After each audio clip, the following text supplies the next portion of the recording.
following is a special presentation of ABC Sports.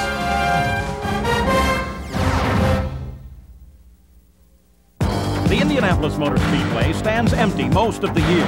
On race day, it comes alive. The silent track waits for traditional ceremonies. The long straightaways beckon the sleek machines and their brave pilots. Once a year, the grandstands fill, and each year adds to history. Speed was a part of the mix from the very first race. Ray Haroon, averaging 74 miles an hour, took the first checkered flag.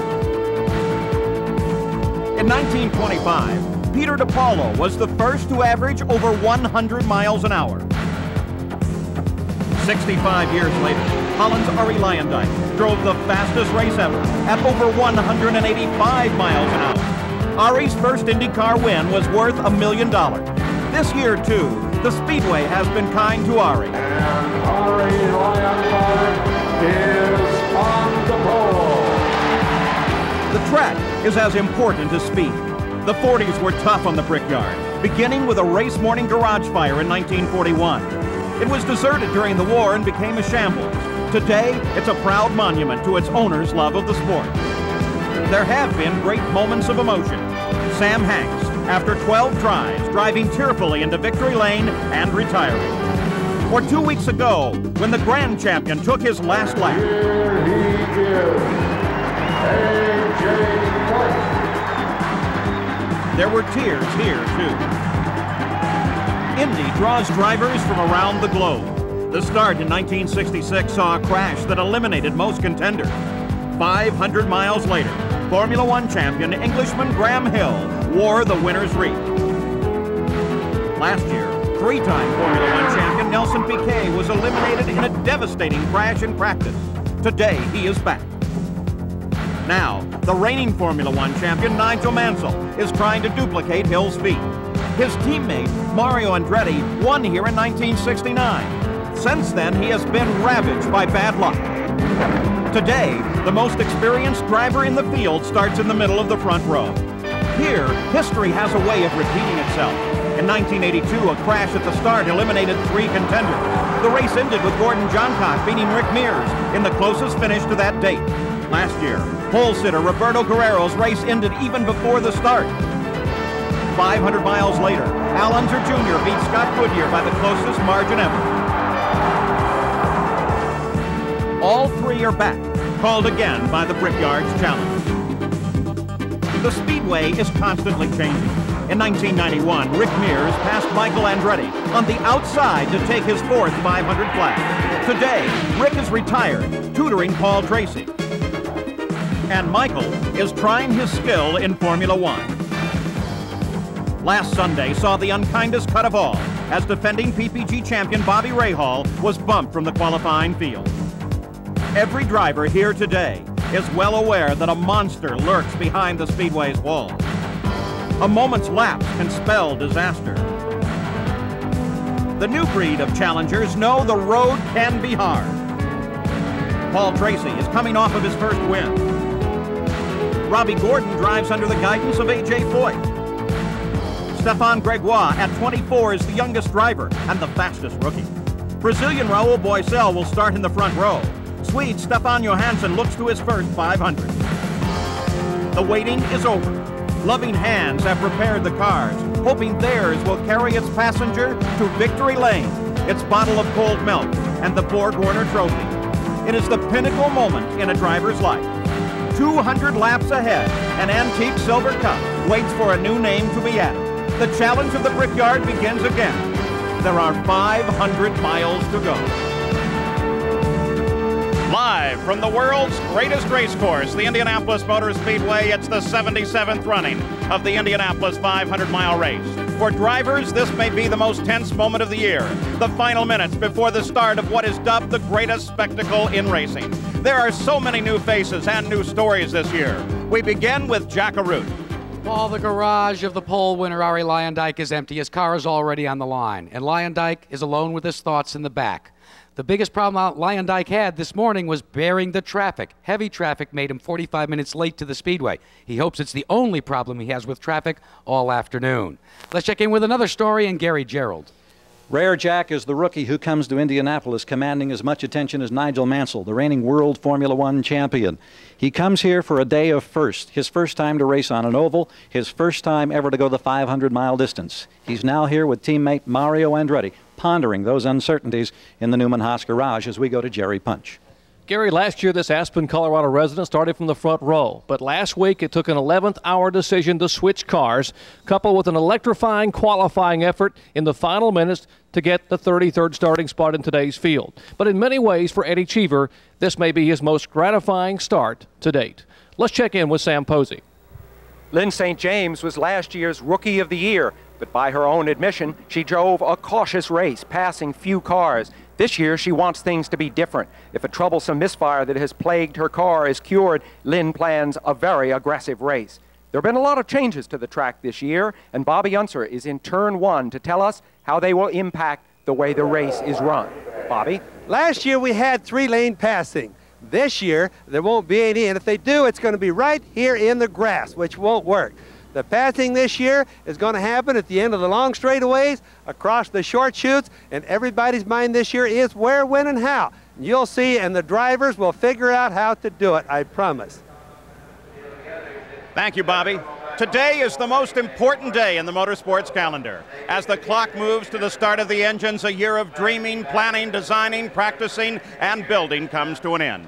In the next few minutes, we'll meet the contenders, give you a personalized look at the lineup, and get you up to speed on the latest technological developments. If you don't have a favorite right now, you should be able to pick one by the time the engines start. The IndyCar itself is a unique racing machine designed solely to race this 2.5-mile oval with power plants for the long straightaways. It draws global business concerns, each hoping that their logo will be carried by the winning car. It entices every racing driver to accept its simple 200-lap challenge to drive 800 perfect left-hand turns. But the most spectacular draw of Indy is its fans. The old track has charmed millions in its 82 years. Each year, they or their children or grandchildren return, making this the largest single-day spectator sporting event in the world. For now, they wait. In less than an hour, the focus will be on the starting field. The starting field is made up of 11 rows of 3 cars. We'll start in the back with 33rd position. Eddie Cheever started last year on the front row. This year, Eddie was bumped out of the field, but then re-qualified in the last hour with a totally different car supplied by another team. Belgium's Didier Taze was a surprise last-minute qualifier. He'll be driving the Hemmelgarn Buick in his third 500. Jim Crawford has led the 500 8 times. He's best known as a development driver for the Buick engine, but this year he drives a Chevy for drag racer Kenny Bernstein. The Scotsman suffered leg injuries in 1987, but he still runs Indy every year. In the 10th row, a sophomore and 2 veterans. Willie T. Ribb starts his second race from the outside of the 10th row, driving for Walker Motorsports. Jeff Brabham is a 4-time GTP champion in his 10th Indy 500. His father, Jack Brabham, brought the first modern rear-engine car here in 1961. Now it's a museum piece for Jeff to enjoy. Davy Jones excels as an endurance sports car racer. This is his third Indy 500. In the 9th row, one of 5 rookies, a sophomore and a veteran. Dominic Dobson is driving the only Galmer in the field. It's the same chassis type that won last year. Hiro Matsushita of Japan is back for his second race. He missed last year after breaking his leg in practice. Rookie Robbie Gordon is driving for A.J. Foyt. In the IndyCars, he finished third this year in Australia. His background is off-road racing. In 1989, he won the Baja 1000 with a 17-hour solo drive. 3 times he's hit the wall in practice this May. But with A.J.'s guidance, Robbie is ready. And Robbie Gordon is in A.J. Foyt's garage area. Your final thoughts, Robbie. A tumultuous month for you, but now it's down to your first Indy 500. Well, you know, it gets started here in a few minutes, but, you know, I know the first 400 miles doesn't mean much. It's the last 100 that does, and it's the last lap that means the most. So we got a pretty good game plan. We're going to stick by it and see what happens. Paul, the crew has faxed in a message to Robbie Gordon from their Houston, Texas place, and it says, race day, be sure to be cool and fast and stand on the gas. Robbie Gordon, one of those, is ready. 38 minutes to the start of the engines. 26,000 horsepower. The combined power of those 33 will roar to life. Tony Bettenhausen is continuing his family's drive in a 93 Penske Chevrolet. But this year, Tony is both an owner and a driver. To the outside of the 7th row is Lynn St. James. This sports car graduate is in the spirit of the American woman number 90. Last year, her spirit and drive helped Lynn add her name as the first woman Rookie of the Year at Indy. Wisconsin's Stan Fox is a top midget driver. Today he starts his 6th Indy 500 in the middle of row 7. Jimmy Vasser began racing Formula 4s. This is his 2nd Indy 500.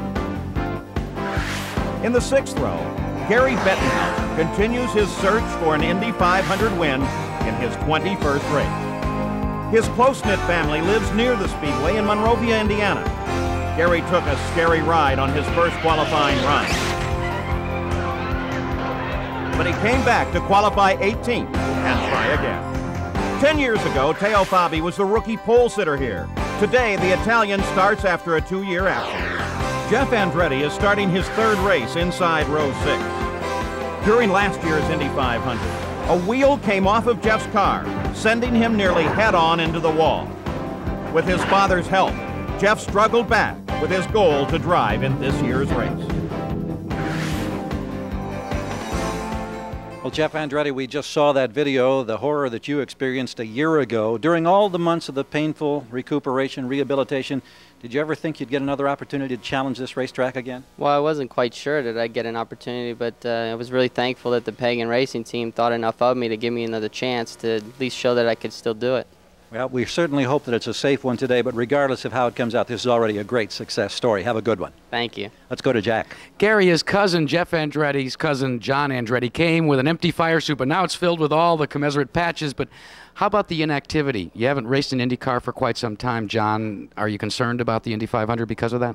No, I think that you get back in, you get back on the horse, and you just ride it again. It's the same sort of thing that I've done for the last few years full time. And so, you know, the equipment's what's so important, and AJ and, you know, the Marmon Group in Copenhagen gave me a great car to drive, so I'm excited about it. Paul, the toughest thing in this garage right now is the realization that AJ Foyt will be starting his first Indy 500 as a car owner on the pit side of the wall. About 35 minutes, Jack. The engines will be commanded into life. Now it's time for our regular feature on what's new in the world of sports, science, and technology. 85 winner Danny Sullivan walks out toward the pit area now at the Speedway. On the straightaway, the cars are already in position, a final warming of the engine taking place. Danny, so famous for his spin and win.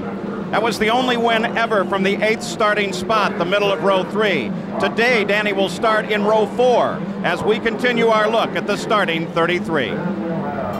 The 5th through 3rd rows hold 2 rookies and 5 World Driving Championships.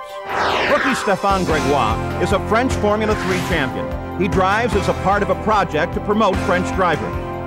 This week, he was honored as the fastest rookie in the field at 220.8 miles an hour. Kevin Kogan is back after a 2-year layoff.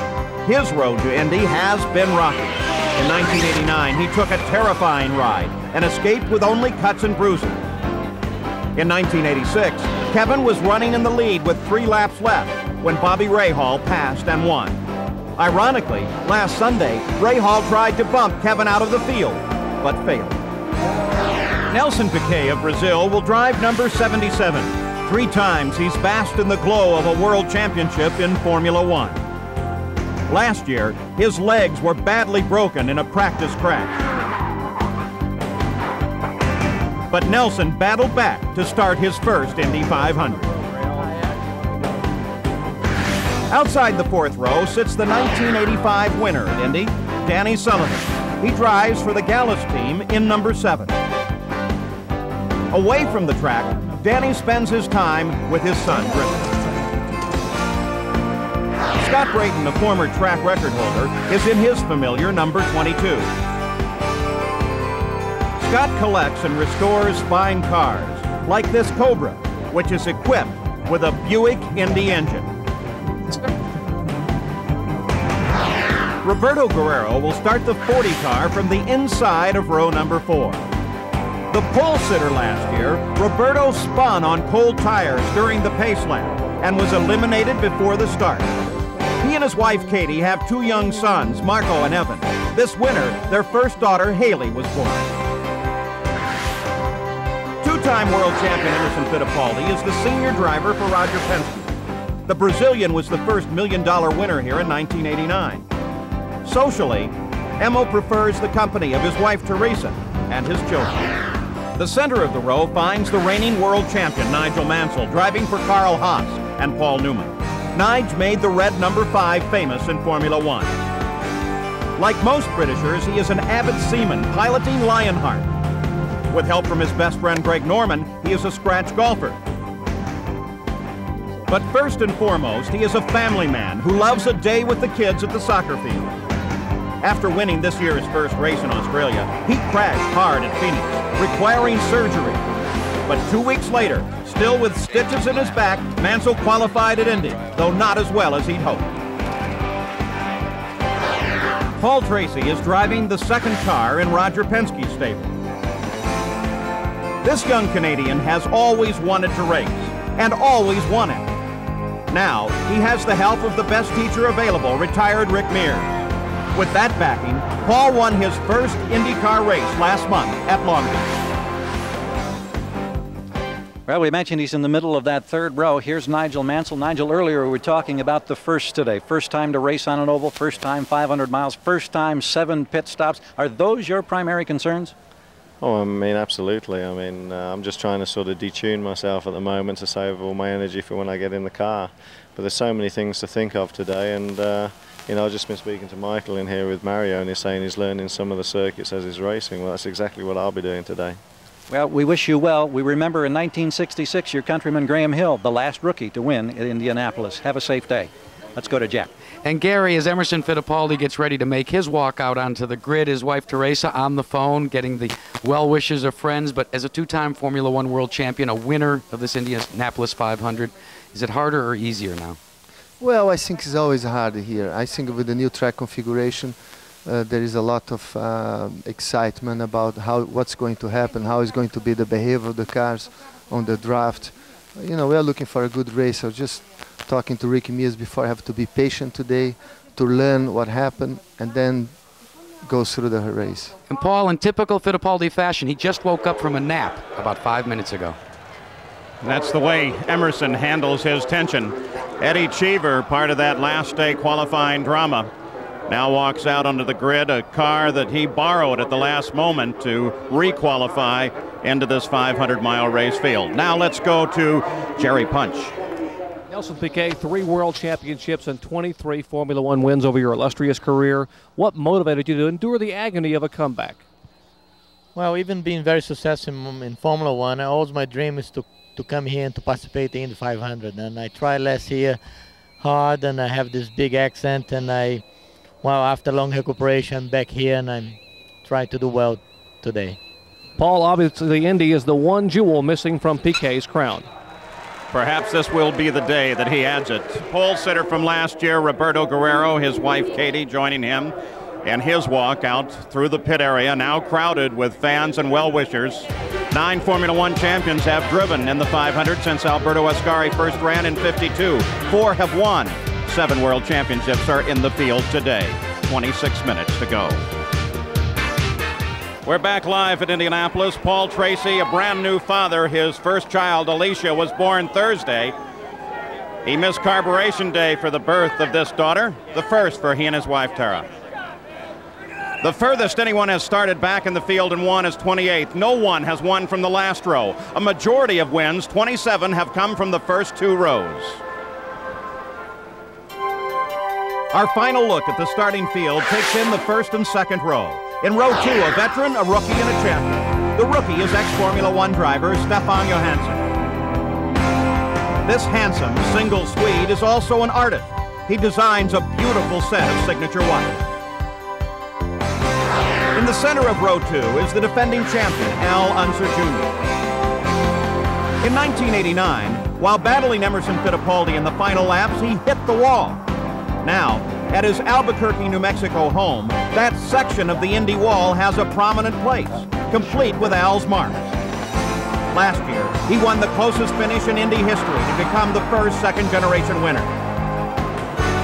Already, there is a third racing generation. They call him Mini Al, and with the guidance of his dad and granddad, he's getting ready to race. Inside the second row is the other player in last year's record finish, Scott Goodyear, driving for Derek Walker.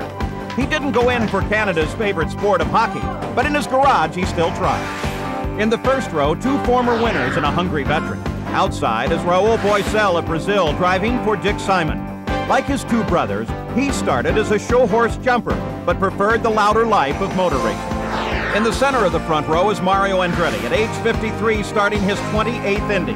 Who would have guessed that the little Italian boy would grow up to win in 1969? Now, that 24-year-old race car is a museum piece, but Mario just keeps on racing. Arie Luyendyk is the pole sitter, driving for Chip Ganassi. Arie's only IndyCar win came here in 1990. This is his first career pole position. A man of style and grace, he owns an art gallery that focuses on racing in downtown Indianapolis. He and his wife Mika have 2 children, but the family is soon to double. Mika is expecting twins. In the middle of that important front row, Mario Andretti, you've been the fastest man this month. You're one of the favorites. As a man who's had more than your share of tough luck, does that favorites role create a special pressure? Oh, no, we like that. That's the kind of pressure we're looking for, and we just hope that everything just works for us as usual, and we're ready to go. Well, in years past, of course, his son Michael had been his teammate. Now he runs in the Formula One circuit. How much do you miss not being in this race for the first time in 10 years? Well, definitely being here, you miss it. You know, you just feel like I should be suited like him and ready to go, but it's just a strange feeling, but we're just going to be here cheering him on. Family Andretti, ready to go for it, Paul. The Andrettis not driving together this year. Raul Boisel came here as a rookie in '85, driving for Dick Simon, then an owner and a driver. Now he's back, and he has his finest opportunity to score. He starts on the outside of the front row. Here's Jack. Arie Luyendyk making his way out to his car. Arie, you've had a chance to talk to your fellow front row people. What was the discussion like? Caution. We got to take caution because obviously we're getting into a narrower corner than we did last year. So, you know, the race is never won on the first lap, and we all realize that. Good luck to you. Thank you. Arie Luyendyk, the pole sitter. Let's go to Jerry Punch. Paul, with the altered configuration of the track, a lot of concern about the start of the race. We're with the defending winner, Al Unser Jr. And Al, your thoughts? Well, I think it'll be a little bit crowded in turn 1, and as long as everybody uses their head and realizes that it's 500 miles and not just turn 1, then everybody will be okay and we'll make it through. Paul, cautious optimism here in the Gallus garage.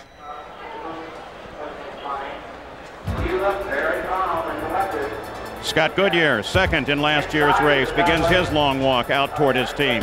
This is his 4th Indianapolis 500. He's been an instructor. He's instructed such people as Paul Tracy. Back live at Indianapolis, the cars are assembled on the straightaway.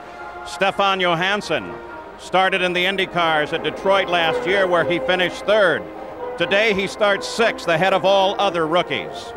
You know, this track changes over the years from bricks to asphalt. The walls have changed several times, but this year has seen a rather massive change. Sam Posey now reports. A line chalked in the dirt almost 90 years ago, the basic form of the Indianapolis Motor Speedway. It is still the same today. While around the track, much has changed, and this year, the changes are particularly significant. For safety, the turns have been narrowed to slow the cars, and a warm-up lane has been added. The golf course is being rebuilt to designs by the celebrated Pete Dye.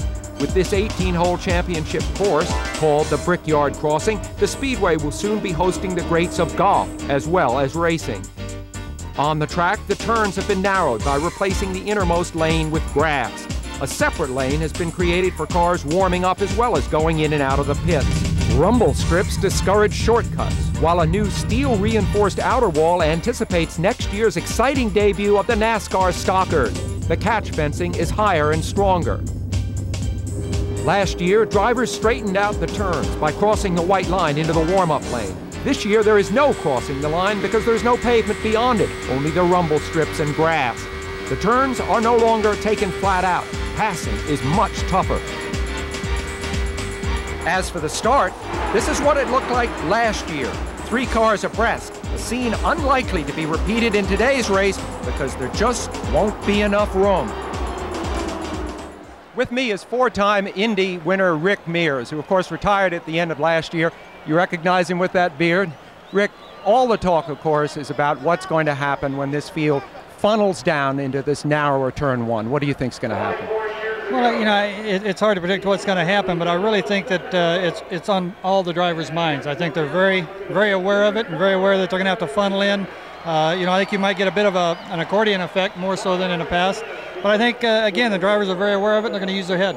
When the race gets underway, a few laps into it, how tough is it going to be to pass? It's going to be tough to pass a car running close to the same speed you are, but I think for some of the lap cars, the slower traffic, it may even make it easier to pass, where you'll be able to set them up. You're going to see more of a timing type passing rather than just trying to pass through the corner. Rick, I know a lot of the fans are going to miss seeing you out there on the track this year. Do you have any regrets? It's just 25 minutes to go now to the start. What are your feelings? No regrets whatsoever. I mean, I'm really having fun with it this morning. I think I'm just about as nervous as if I was in the car, but you know, we're looking for a good day. I want to, you know, if there's any help that I can do to try to bring home a win, that's what I want to try to do. But I'm enjoying this new role. Well, Paul, we know we're going to miss him. Another change this year is Bobby Unser's position. He is high over turn 2 in the corporate suites. Well, Paul, we're in the Hallman Suite, high above the track in turn 2, approximately 3/4 of a mile from where you are. Now, the weather and the wind conditions are often quite different over here, and the race cars go by right in front of us, no more than 75 feet from where I'm standing. The pit lane exit, which is 2 lanes wide, is also right in front of us. Now, it's okay to pass between the exit of the pits and entering the track. But remember, the rules say they must be single file when they actually enter the racetrack or face a penalty. Now, during practice and qualifying, most of the action and the excitement happen right here in turn 2. So, between the weather, the racing, and the cars leaving the pits, our new position here in turn 2 could be the most exciting place to be. 6 of the 15 crashes in practice this year have occurred in or entering turn 2. We'll keep an eye on it. The crowd is moving toward their seats. Back live at Indianapolis, covering the race today is the Goodyear Blimp Spirit from Akron, Ohio. This is the 25th year that a Goodyear blimp has carried a TV camera over Indy, and she floats over the track right now. Well, here in the pit area at the Indianapolis Motor Speedway, I'm with Bobby Rahal, the defending PPG Cup champion. And Bobby, your emotions just must be running awry today as you stand here watching your colleagues move toward their cars. Yeah, it's I feel pretty strange. I'm not sure what I feel, but I feel strange. And I guess if there's anything that really strikes me is I'm not ready to be down here. What are your plans now for the remainder of the season? Well, as you know, we bought 2 new Lolas, so we'll have those in Milwaukee. I mean, we can still win the championship, and that's what we're going to, you know, commit ourselves to for the Miller people and everybody on our team. And, you know, we're going to continue to, I think, explore the concept of doing our own chassis, and we'll go from there. But we'll be running Lolas the rest of the year. Well, Bobby Rahal, we wish you were in a race car here today. It's good of you to come by and spend some time with us. He's not the only one. There are some others missing in action today. Mears, Foyt, Michael Andretti. Look what they account for in this field. Amazing record of those who are not here today, but a new record will be written. 6 times a rookie has won here at Indianapolis. There are 5 in the field today as Paul Tracy now begins to get ready. 14 times the race has been won from the pole, the most of any starting position. The drivers already beginning to suit up to move toward their cars. The formal ceremonies are now just seconds away, leading up to the start of the engines. Let's join the public address system here and its chief announcer, Tom Carnegie. Nationally famous Florence Henderson with the Purdue University All-American Band and our national anthem.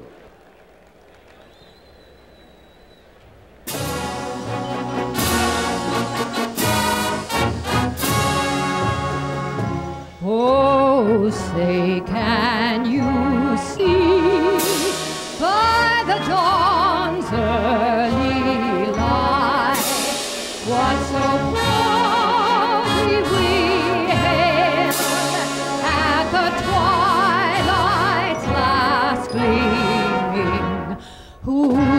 broad stripes and bright stars through the perilous fight. For the ramparts we watched were so gallantly streaming, and the rocket's red glare, the bombs bursting in air, gave proof through the night that our flag was still there. Oh, say does that star-spangled banner wave o'er the land of the free and the home of the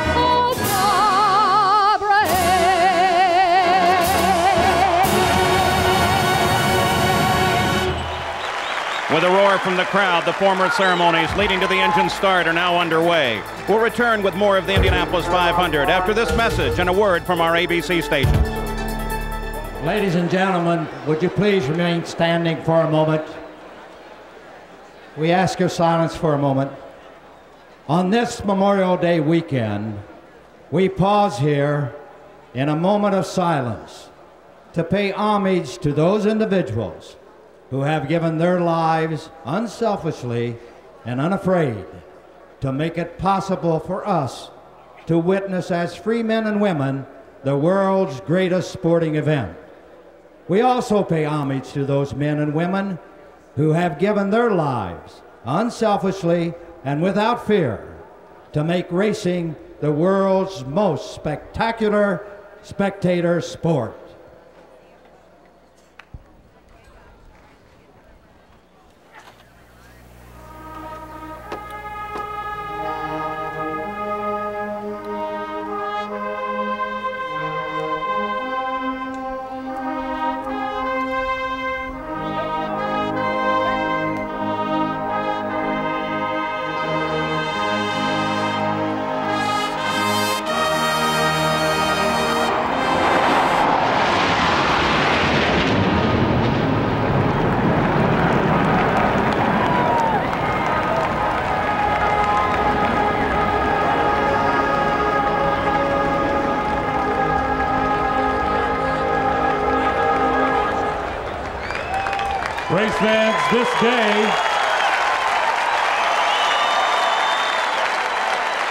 Race fans, this day is all about magical moments. And here is a magical moment. Back home again in Indiana, our dear friend, Mr. Jim Neighbors.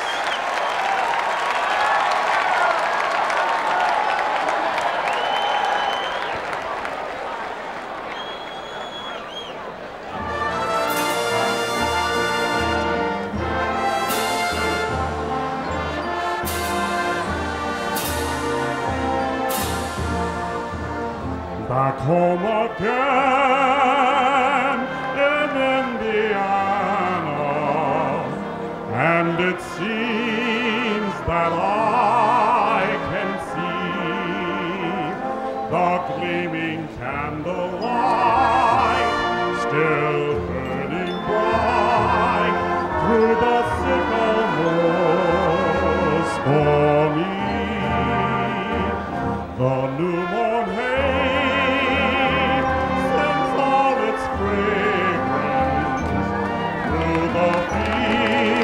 I used to roam. When I dream about the moonlight on the wall there, how I long for my Indiana home.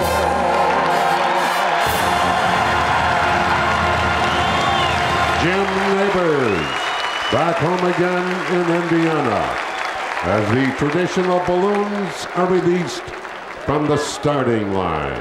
The flyover was by F-16 jets from Terre Haute Indiana. Ladies and gentlemen, we are at that time of the day for the command that will start the 77th running of this event.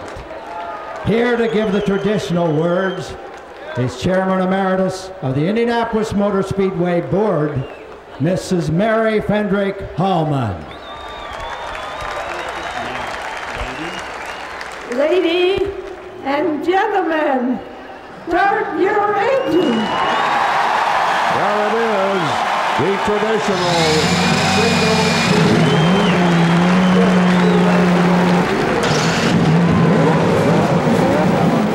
Representative of the engine start, each roars out a challenge now. The drivers anxiously watch their dash displays. Any sign of trouble will crop up there first.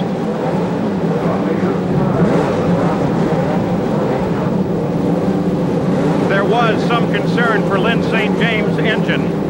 The team had asked to take the car off the grounds and test it, but that is not allowed, and so we watch up and down the line to make sure all of the engines are started. 33 cars are ready to be led by the pole sitter, Arie Luyendyk, who nods the affirmative that he is okay. Nelson Piquet, three-time world champion, stares straight ahead, contemplating the day. Japan's Hiro Matsushita. A tremendous field of competitors, 11 rows of 3, ready to roll toward the green. Each row now, the Chiefs will hold their hands in the air, indicating that their car is started and ready to go racing. What a remarkable story. J for Jeff Andretti on his helmet. And with Jim Perkins, the general manager of Chevrolet Motor Division at the wheel, and Stuart Richcoy as the marshal of the Camaro Z28 pace car, is leading those machines out. Let's go to Gary. Paul, the moment's finally here. We wait all year long. The crews, all the countless hours, ready to finally get it going. The scramble now, off the grid, onto pit road. Dick Simon, 5 cars in this race. Boycell in the front row. Is this your best chance ever to win at Indy? Yes, Gary, the emotion is so high. It's all I can do to keep from crying. Diane and I feel that this is the, our best year ever. I just don't know what to say. I'm so happy that the crowd and everybody is here, our sponsors, and I just hope the fans out there have a good race today as well. 24 years for Dick Simon. What a moment. Jack? Gary Gerald, 35 straight years when they gave the command. This man, A.J. Foyt, was in the cockpit. Today, you're behind the wall. Your thoughts? Well, it's like a nightmare, to be honest with you, Jackie. It's hard. Very hard. Paul, he's making his way. He will call the shots on both John Andretti and Robbie Gordon, the rookie. And how strange to see A.J. Foyt afoot at this time. You ride now with Scott Goodyear. He finished second last year. The field forms up looking for their familiar 11 rows of 3. In the Bettenhausen car, Gary, everything is settling down and he is ready to go racing. Ahead, it's $1 million purse after 200 laps of the 2.5-mile oval. They're shooting for Arie Luyendyk's race record. Pit stops will be the key in the outcome of today's run, but perhaps the weather will affect it as well. The crews are watching the skies, and there are predicted showers later in the day, perhaps before the end of the race. There are some pretty sophisticated systems in use by the crew chiefs to watch the weather, everything from airplanes to a phone call from a house out to the west of the track.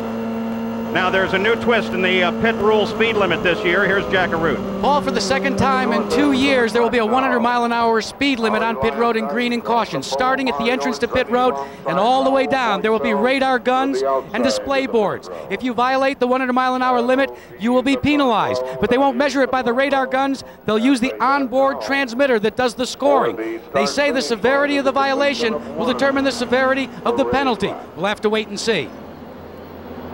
The IndyCar rules are designed to limit some technology in favor of the driver input. As you look over Danny Sullivan's right shoulder in a live onboard camera shot. Here are the chassis rules. The engines are 161 cubic inches enhanced by a single turbocharger.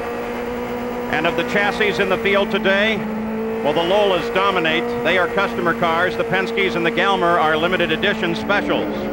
And with 3 basic engine designs dominating the race, the V8 Chevys, the Fords, and the V6 Buicks, or their later models, the Menard. You're looking at one of our 6 onboard camera shots as Danny Sullivan works his way across the start-finish line and down toward turn 1.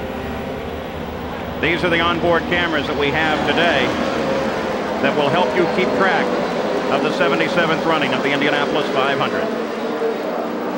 And we also have 3 cameras on board the pace car itself, that Camaro Z28. It's driven by Jim Perkins. As the field comes even closer into formation, he wears a special noise feedback headset so he can hear the commands of Chief Steward Tom Binford on the radio above the roar of the pack behind him. As suggested, the pit stops may play a key role today. For a further update, here's Gary Gerald. Well, Paul, as we've heard, the drivers almost to a man say it's going to be as tough to pass today as it's been in recent years at Indianapolis. So consequently, more emphasis than ever on pit stops. Every team expects to make at least 7 stops for 500 miles. And keep in mind, if you can save 2 seconds down here, you're going to save at least a couple of 100 yards out there in the racetrack. This is the Gallus crew. They serve Al Unser Jr. They won the pit stop competition earlier this week. They're pumped, primed, psyched, ready to go, Paul. Because of the importance of those pit stop placements, some teams have even hired tacticians. Here's Jerry Punt. Exactly, Paul. The average IndyCar race about 200 miles and typically 2 pit stops. As Gary just told you, you can expect that to escalate to 7 or more today. That's why many teams like Tony Bettenhausen's have hired race day tacticians. That's Steve Horn you're looking at there, the man back in 1986 who made the calls for Bobby Rahal and True Sports Racing when they won it all. Paul? Steve Horn watches down the track. There are, in this race today, 6 former winners, accounting for 9 different wins. Al Unser Sr. is the all-time lap leader with 629 leading laps. He is also a 4-time winner and the oldest driver in the field. Yesterday, he turned 54. The youngest rookie in the field is Stefan Gregoire, who turned 24 2 weeks ago. The oldest rookie, Nelson Piquet, who is 40. And now, let's take a last look at the starting field of 33 cars ready for the Indianapolis 500 as the pace lap is now underway. All of these drivers agree that the first laps are critical. It is often debated as to whether to start on the inside or the outside of the front row and which makes for a better start. As the green unfurls, counting today's rookies, 601 drivers will have answered the Brickyard's challenge in 77 races. And for the first time, the Speedway has an honorary starter to wave the green flag. The Speedway president, Tony George, has asked Nick Finoro, a former racer and a starter for all other IndyCar events for the past decade, to help send them on their way. This has been Nicky's lifelong dream. We wish him luck here today. So they come off the second turn on the pace lap and will soon fall into their familiar rows of 3, paced by Arie Luyendyk. You look at the front row, Mario Andretti to the center. To the far left is Raul Boesel. A moment now to begin to anticipate the start of this race. They have been cautioned to be so very careful.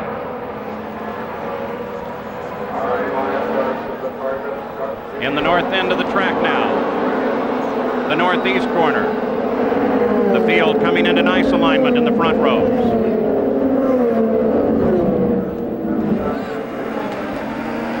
Board with Al Unser Jr. Some stragglers toward the back, but the rest of the field comes off the 4th and final turn. The pace car is already rolling on the pit road. The cars now begin to accelerate. They look for the green flag.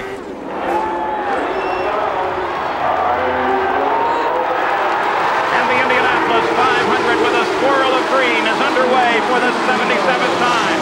As Raul Boesel sweeps to the outside around Arie Luyendyk and picks up the lead. Aerial bombs fire overhead, announcing the start of the race. Carefully, the rest of the field picks their way through the second corner and onto the long backstretch. Boesel continues to accelerate, then pulls away from Luyendyk.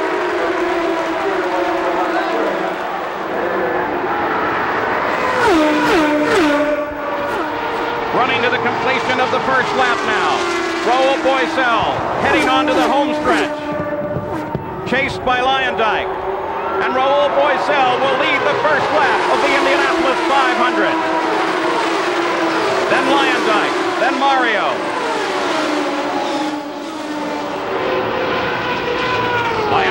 runs in second place. Mario Andretti third. Al Unser Jr. crossed the line in fourth, followed by Scott Goodyear, Stefan Johansson, Emerson Fittipaldi, Paul Tracy, and Nigel Mansell runs in ninth.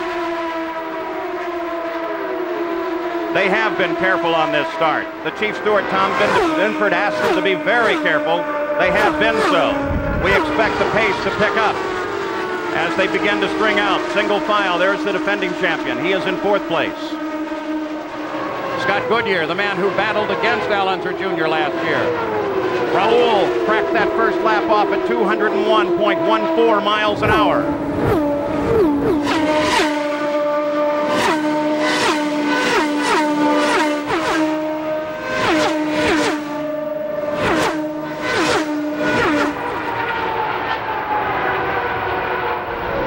With a tremendous charge now, Raul Boesel has thrown down the gauntlet. He is ready to lead and, if possible, win the Indianapolis 500-mile race.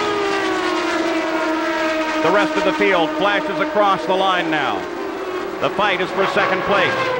Arie Luyendyk having to deal with Mario Andretti.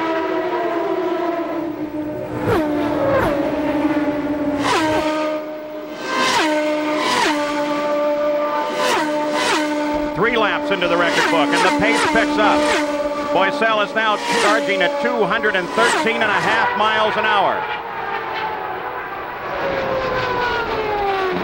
To this moment, he is the fastest car in the field as we take a look at a fight between Emerson Fittipaldi in the 4 car and his teammate Paul Tracy. It is a battle for 9th and 10th.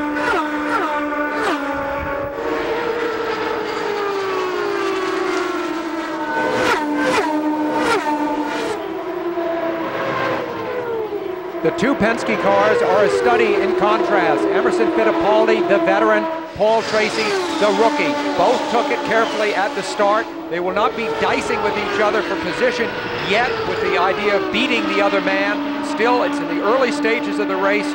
Caution and careful thoughts reign. Now that battle on the backstretch. They just flashed past Bobby Unser. Bobby, a nice clean start. They really behaved. Well, they certainly did, Paul, and one of the things that I noticed was how careful everybody, and I mean that literally, everybody was at the start. But after about 2 or 3 laps, we watched a little bit of dust quit rising out of the track. They're on it now. Boesel, of course, is pulling away just a little bit, but believe me, they're hurrying. Al Unser Jr. runs in fourth. He is chased by Scott Goodyear. Shades of last year's Indianapolis 500. Both Goodyear and Little Al are men that start slowly and come on strong, and it's an ominous note for the opposition that Little Al is running as well as he is this early in the race. At this point last year, he was back in 10th, and Goodyear was making his way up from dead last. So the Indianapolis 500 is underway. Raul Boesel just cracked the fastest lap of the race at 214.18 miles an hour. So in lap number 5, Raul Boesel is leading the Indianapolis 500, the second time in his career. We'll be back. Back live at the Indianapolis 500, I'm Paul Page. We watch a battle for fourth between the defending champion Al Unser Jr. and his nemesis of last year, Scott Goodyear. They have been closing on the track.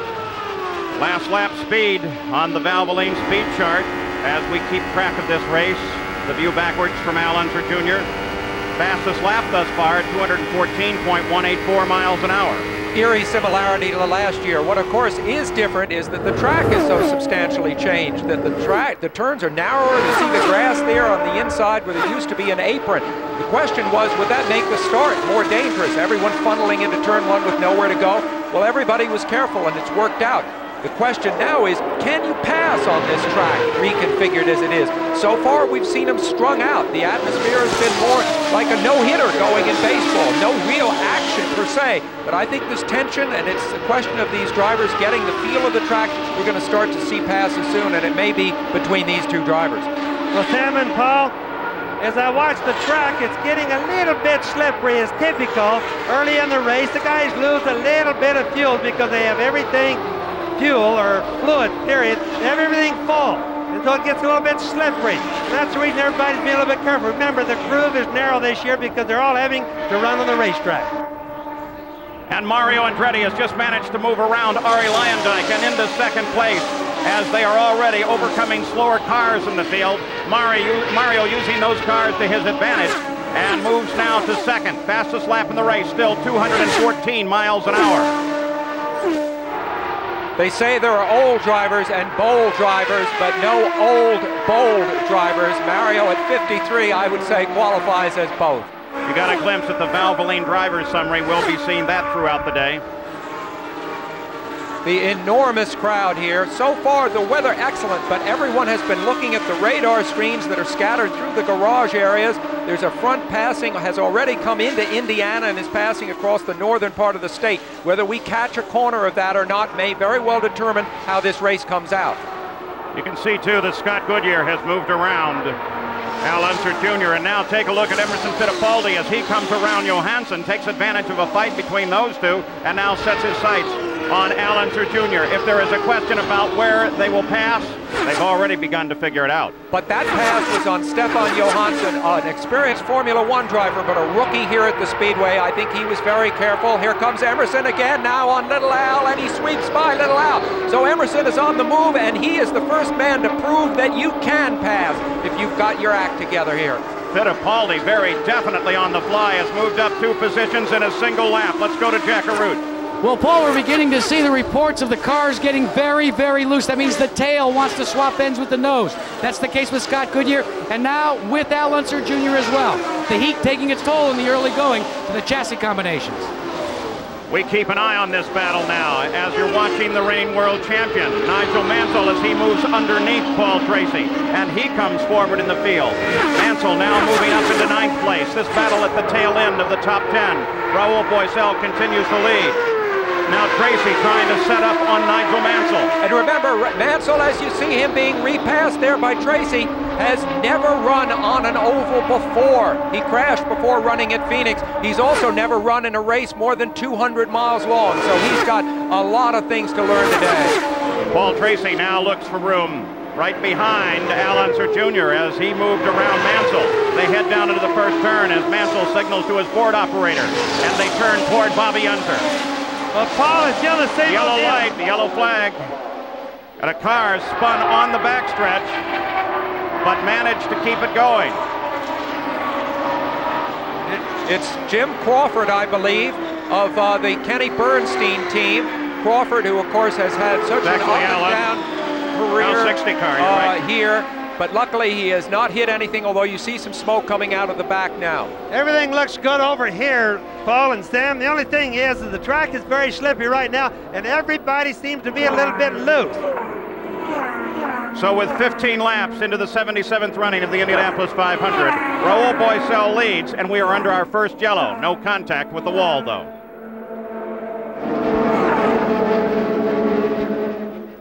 Back live at Indianapolis under yellow. The reason for the yellow, a spin by Jim Crawford. Bobby Unser, it happened right in front of you. Yes, and you can see, Paul, as they came off over here, they've been loose, as I mentioned to you. Jim Crawford's rear end was just loose. They've lost a lot of fluids in the cars, and the track is just slippery as you come off here. Now we can watch him in slow motion. He's coming through there. There he is, second car from the back. There you can see the rear end just slowly came around. Now, if you're going to have a spin, you couldn't have a better one than that. Now here's a replay in slow motion. Watch him, second car from the right there. There's Jim Crawford. He was below the groove, which means that he was running low because it's a little bit loose. See how the smoke comes around, it anchors itself, the front end comes back around. Now let's go to Jack Arute. He has a report on the leader. No, I know. Right down the radio. No. Let's go instead to Jerry Punch.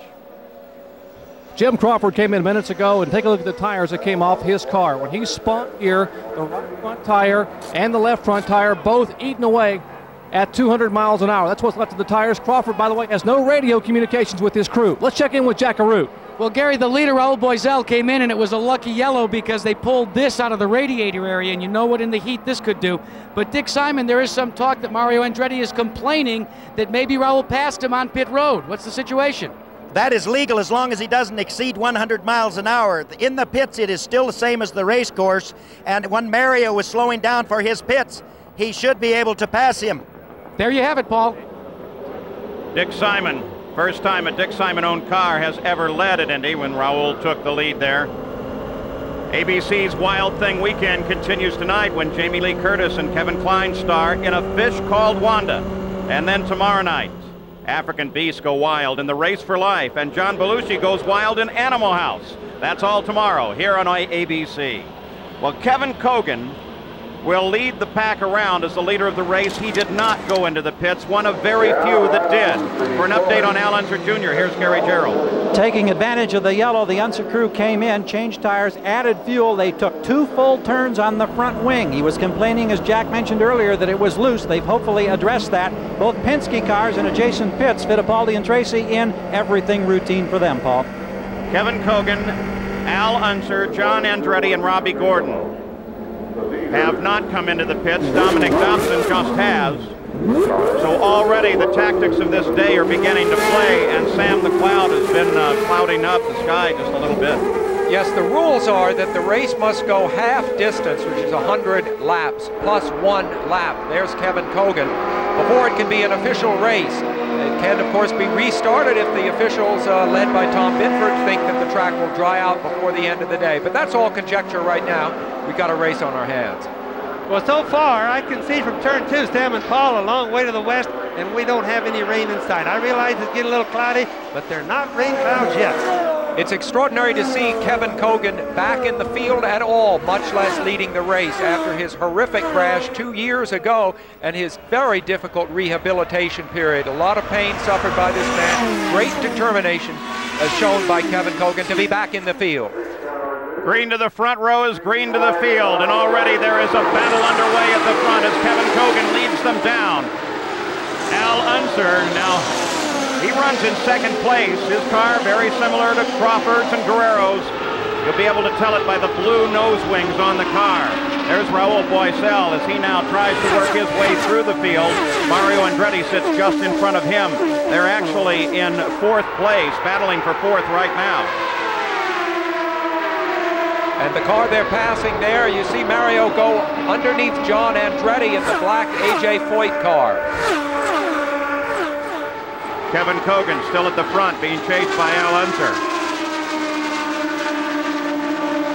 Most of the guys have probably made adjustments to their wings. We couldn't see them all when they came in, Paul and Sam, but they've made adjustments to them, and so far right now, just one time, they look a little better through here. Mario Andretti got around John. Very shortly, Raul will try to make the same move. Stefan Gregoire, they're just ahead of Scott Goodyear. Gregoire is in that very brightly colored car, a rookie from France. The leader of the race, Kevin Cogan, with Al Unser just behind him. One can only think back to 1986 when Kevin Cogan so nearly had this race won with just a few laps left to go. Arie Luyendyk hit the end of the pit wall, brought out a yellow, and on the restart, Bobby Rahal, who isn't even in the race today, outstarted Kevin Cogan. Cogan finished second. He's always thought to himself, this is a race I can win. I believe he can. This is the first time that Cogan has led since his near miss at a victory, giving it up to Bobby Rahal in 1986. The extraordinary thing is it's the first time Kevin Cogan has really been in a race car for 2 years. Look at this. And there is a pass for the lead, and boy, look at that as Big Al ducks underneath Kevin Cogan. And did he get around him quick? We suggested at starting that part of the way you're going to do this is slowing down a little bit on the approach to the corner and slingshot. And Bobby Unser looks like what they did there. Well, they certainly are, Paul. You're gonna watch as the race goes on that the strategies are really gonna come out in passing, and we're gonna see some ingenious passing from one time to the other. And Raul Boisel on the pit road. No indication as to what this stop may be for. He refueled during the yellow flag. This could not be a planned stop. A stop and go. It's an assessed penalty, it looks like. Now they ran him in and out quickly. Appeared to check something, and you saw a little puff of wheel smoke as he came out the I think that was serving the penalty that he might have incurred passing illegally as he left the pits. I think that was our story. That is the confirmation as we watch Al Unser. Al Unser, of course, a 4-time winner, the only active 4-time winner now in business. A.J. Foyt having retired earlier this month, and of course, Rick Mears retiring at the end of last year. This is the man, the only man alive right now that could win 5 Indianapolises. Of course, he finished a brilliant third here last year. Paul, I think that one of the most amazing things that I'm seeing right now is the speed that Big Al is doing. If you notice that Kogan's behind him, but right behind Kogan is Mario Andretti. Now, Big Al was running back around 18th. Now he's able to lead the race. Big Al's been running laps at 211 miles an hour. Whereas Bosell had been able to crank out laps at 214. Valvoline driver summary on Al Unser, the senior Unser. Bobby, does he have a specific game plan? Has he shared it with you? Paul, I don't think he does. In fact, these new mechanics he's never worked with before, and I think it's just all new to him, and they're just figured it out last night. And this is a look back. This is why the penalty was assessed on Raul Boesel. He roars out of the pits. Here it comes. He's going to pass Mario Andretti there. That's Mario on the inside. Jack Arute with Dick Simon. Dick, you actually passed on pit road. Now your position is that's legal as long as it's under 100 miles an hour? Yes, because they made a 100-mile-an-hour speed limit in the pits, and you have cars speeding up and slowing down. And when you enter the pits, it's awful hard for the driver to tell which car is which. Some are slowing down for their pit, some are speeding up, leaving their pit. Raul came in, and when you're in the pits, he doesn't know where Mario's stopping, and Mario's going to stop at wherever his pit is. If Mario's pit's at the other end, does that mean he has to stop with Mario and then go on down the pit? I cannot believe the call. Paul? Well, of course, what they're really looking at is the exit of the pits. There is a line there, and beyond which, under yellow, you're back in the racetrack and therefore not able to pass. Big Al moving up on Hiro Matsushita here, the only Japanese driver in the race.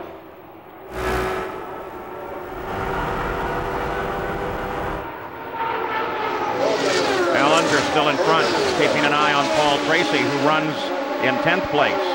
Remember that Big Al has not made a pit stop. That's a factor here in considering his lead. There are others behind. Sam and Paul, I think we can kind of get an idea by little Al. They took 2 turns out of his front wing. This is generally probably what happened to all the cars. What that means is that the cars were loose in the rear, or they were oversteering going in. And that's probably made a whole bunch of them a lot better right now. Keeping an eye on Paul Tracy, closing in on the number 3 car. And the indication is now that there will be another penalty assessed very shortly on rookie Stefan Gregoire. That is also a Dick Simon-owned car, incidentally, so lightning seems to be striking the 5-car Simon stable, at least early in the game. 28 laps are now complete. Paul Tracy, a brand new father, missed the final practice day on Thursday because of the birth of his daughter. Now in this race, doing everything he can to play catch-up as Nigel Mansell just moves around him. Let's go to the pits and get this update from Jerry Punch. We're with Brian Barnhart, the crew chief for Al Unser Sr. And Brian, you made the call not to pit. Why? We wanted to try and get a little bit ahead of everybody on track position, take a gamble early in the race and see if it's going to pay off for us or not. Starting in the back, we had to work our way up through the field. It looks like we can only go about another 2 laps. So pit stops in 2 laps for the leader, guys. You know, I have to think that that's going to be a bad decision. I sat with little Al last night. We talked about this for a long time. And unfortunately, it's something early in the race that you don't want to do, is have to pit under the green when everybody else is pitting under the yellow.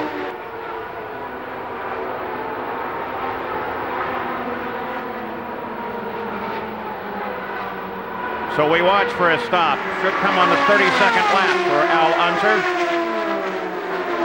Kevin Kogan, who has not stopped, if they follow a good strategy, should come in right behind him. The yellow is out again. Well, that's a break for Al Unser Sr. Just the kind of thing that makes Stanley Sullivan has ripped the right front off of his car.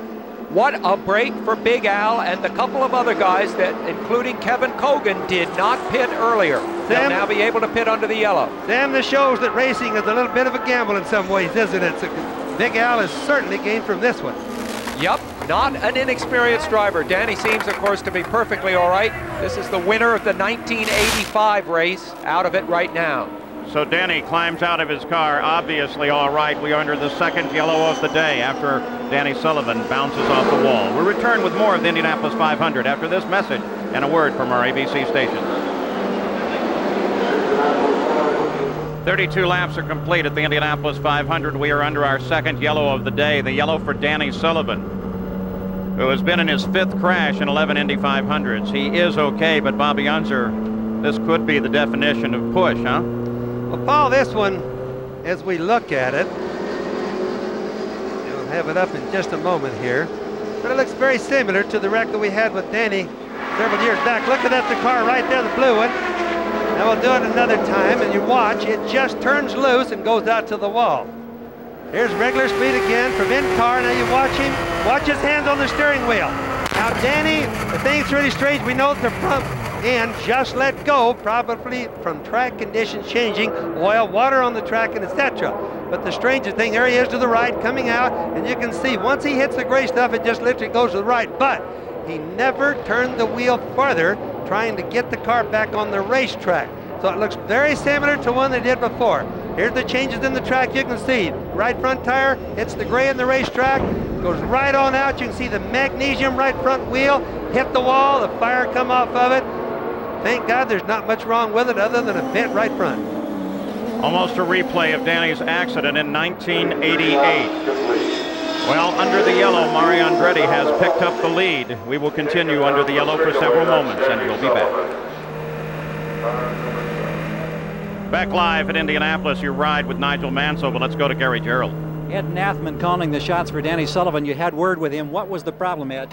Well, from the very beginning, we had a pretty good push in the car. In that first pit stop, we tried to cure it with some wing and new tires, but just wasn't enough. When he got behind cars and traffic, the front end would just go away on him, and he was trying to pass Johansson, I believe, at the time, and the front end just gave up, and he went in a wall. All right, we're sorry you're out of the race. We'll see you at Milwaukee next week. Coming up later today on ABC Sports, it's one of golf's most entertaining events. Hall of Famers Nancy Lopez and Pat Bradley will join the LPGA champ Betsy King for the final 9 holes of the J.C. Penney LPGA Skins game. That's today at 3:30 Eastern, 12:30 Pacific here on ABC Sports. So from racing to golf this afternoon, we should be another lap before they come to the green flag as you look through the running order. The remarkable Mario Andretti in the lead for the 11th time in the 28 years that he's run here at the Indianapolis Motor Speedway. So Danny Sullivan has now failed to finish in 8 of 11 Indy 500 races. And Mario Andretti is the leader. He is now led in his 11th Indy 500. Here's Jack Arute. Paul, when a race car gets loose, you have to make a change. You look to the rear wing. That's the case with Scott Goodyear. They made 2 stops to change this. It's called a wicker bill. Now this is slid in the rear wing. It creates more downforce. And with the track consistency the way it is, they are having problems. This is the way teams are going to try and make the change. Take a look at this. Former winners of the race and where they run. Andretti, Lyondike, and Fittipaldi, 1, 2, 3. Big Al is now led in his 11th 500. Al Unser Jr., the defending champion, is 8th. This illustrates a point as you see Mario Andretti here in his Ford-powered Lola that we were talking about earlier, which is how much experience might come into play in this reconfigured track. There's less room to run in the turns, as we've said, and you have to have more experience than before reading the groove, the part of the track that really works for you. All these previous winners have been around racing a long time, and they know what they're doing out there. Nigel Mansell answers Dwayne Sweeney's green flag. You saw him start to pick up the pace, but at the front of the field, that's Mario Andretti, leading Ari Lyondike and Emerson Fittipaldi. They run 1, 2, and 3. This will be an interesting comparison. The first 2 cars here are Ford-powered, and of course Fittipaldi has a Chevrolet. Chevrolets have won the last 5 Indianapolises, but Ford has been looking strong. You see a move by Lyondike, Paul. Lyondike looking for room, goes very, very high on the track. Mario holds him off. Perhaps Ari's move held him off. Now you look out the back of Mario Andretti's car, Bobby.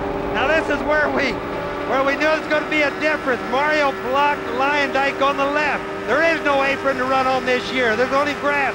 down there. So Lyondike was going to try it on the outside. Mario almost squeezed him in the wall. That gives you an idea on how much strategy is going to go into the passing. But that was kind of what we call blocking right there, Paul. Battle at the front of the field as Mario Andretti is holding off Arie Luyendyk. In third place is Emerson Fittipaldi. 1, 2, 3 on the backstretch. Paul, there's another thing we want to keep in mind of. The team is split up in pit stop. About half of the cars are pitting at one particular time, and about half the cars are pitting another. It's two game strategies that have already been divided up early in the race. So we'll have to watch, and that'll be the reason why that we'll go on in the race and find that they don't all pit together. Well, the first 5 cars all pitted on the 16th lap under the yellow. Al Unser, who is the 6th car, along with Junior, pitted on the 39th lap under yellow. Nelson Piquet, the 77 car, into the pits. It's unscheduled. This is the 3-time world champion who had such a savage accident here last year, breaking both of his legs. A year spent in rehabilitation. Does this sound like the Kevin Kogan story all over again? The same kind of thing? Obviously, this is a terminal problem. Piquet immediately gestured to a team member to come over and help me out of the car, removed the steering wheel, and started to climb out. So now Nelson Piquet apparently joins Danny Sullivan out of the race. The only 2 cars out thus far. Paul Tracy keeping the pressure on. Let's also keep in mind, Paul and Sam, the drafting is a very important thing. As we saw this last restart with right here, Mario, Emo, and Luyendyk, that the driving is very important, and they were really moving back and forth across the straightaway. Now, we're going to see a whole bunch of that as this race goes on. The Valvoline driver summary for Emerson Fittipaldi, who now runs in 3rd place, chasing Luyendyk and Andretti. Mario Andretti has moved past Bill Vukovich and Parnelli Jones in the all-time lap leader standings, and now ranks 5th with his lead here now. As you see, Emerson Fittipaldi, when I talked to him the other day, I said, what innovations would you like to see here at the Speedway? I thought he might talk about changes to the track or something. He said, I'd like to see the cockpit fully enclosed with a big plastic bubble, so there'd be a complete survival system inside the car. I hadn't thought of that, and that might be something we would see even in the next few years. We keep an eye on Emerson Fittipaldi. He was in 3rd place, pursuit of Arie Luyendyk. You get a glimpse there of that bright yellow car. That's Teo Fabi has moved up to 4th. Nigel Mansell now runs in 5th, but we asked Emerson Fittipaldi during a great race like the Indianapolis 500, how emotional do you become while you're in the cockpit? I think when the race starts, the first 2 or 3 laps, I'm quite emotional, but then I'm able to cool down. And actually, sometimes I'm a little too cool. I think it helps, but sometimes it doesn't help so much. But you have to be as much as relaxed as possible. On the same time, you have to be very alert, very tense, very sensitive on your skin, on your ears, and everything you see, to have a good feeling of what's happening around you. And it's a very difficult combination. But when you're able to centralize all that together and make that work, I think that's when you're on your best. Now let's go down to the Penske pits. Emerson Fittipaldi's pit, Gary Gerald. Paul, a lot of drivers have been complaining about loose cars. Sullivan had the push. Emerson is happy. He said the car's working just the way he wants it to. They expect his next pit stop will be right around lap number 60. He's a happy man at the moment, Paul. Well, they're setting a fairly torrid pace. Mario's turning laps at 2:13.8. Luyendyk and Fittipaldi are both keeping pace with the leader. We've just crossed over the 100-mile lap. We're at 43 laps, the 100-mile mark. So 1/5 of the race is already into the record book. Let's go to Jack Arute. Well, not only is Emerson Fittipaldi enjoying a good day, your leader Mario Andretti has no complaints about the setup of his race car. Conversely, 2nd place Arie Luyendyk, they did make a wicker bill change that last pit stop because the car was very loose. Now they say they only have to have it one more time. They will do it in the next pit stop with tire pressures, but he is still a bit loose. And you know, Jack, you can watch Mario as he runs around.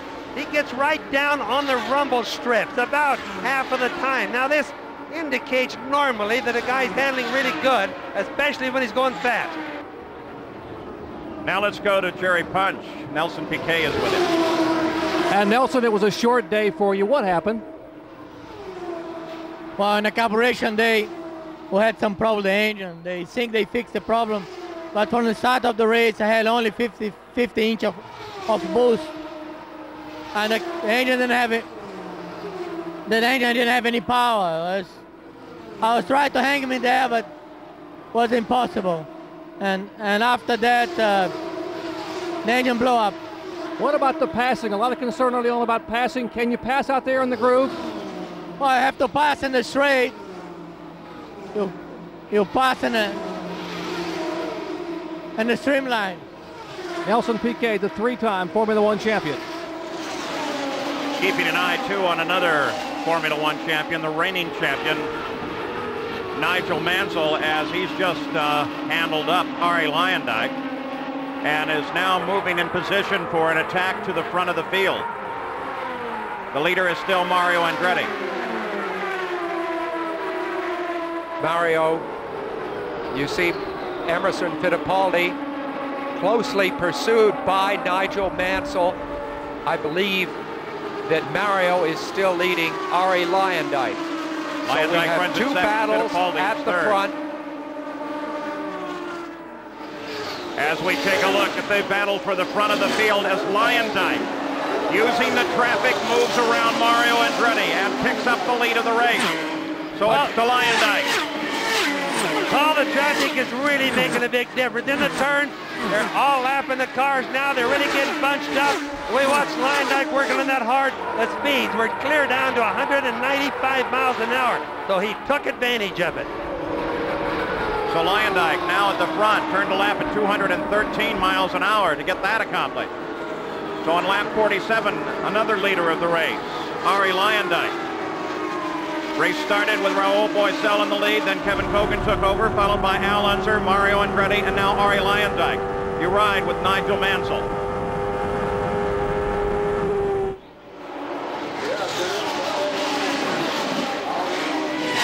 Mansell is driving, by my view, a tremendous race. He's been cautious throughout, but he's staying more than just on the lead lap, which is a crucial tactical thing that you must do.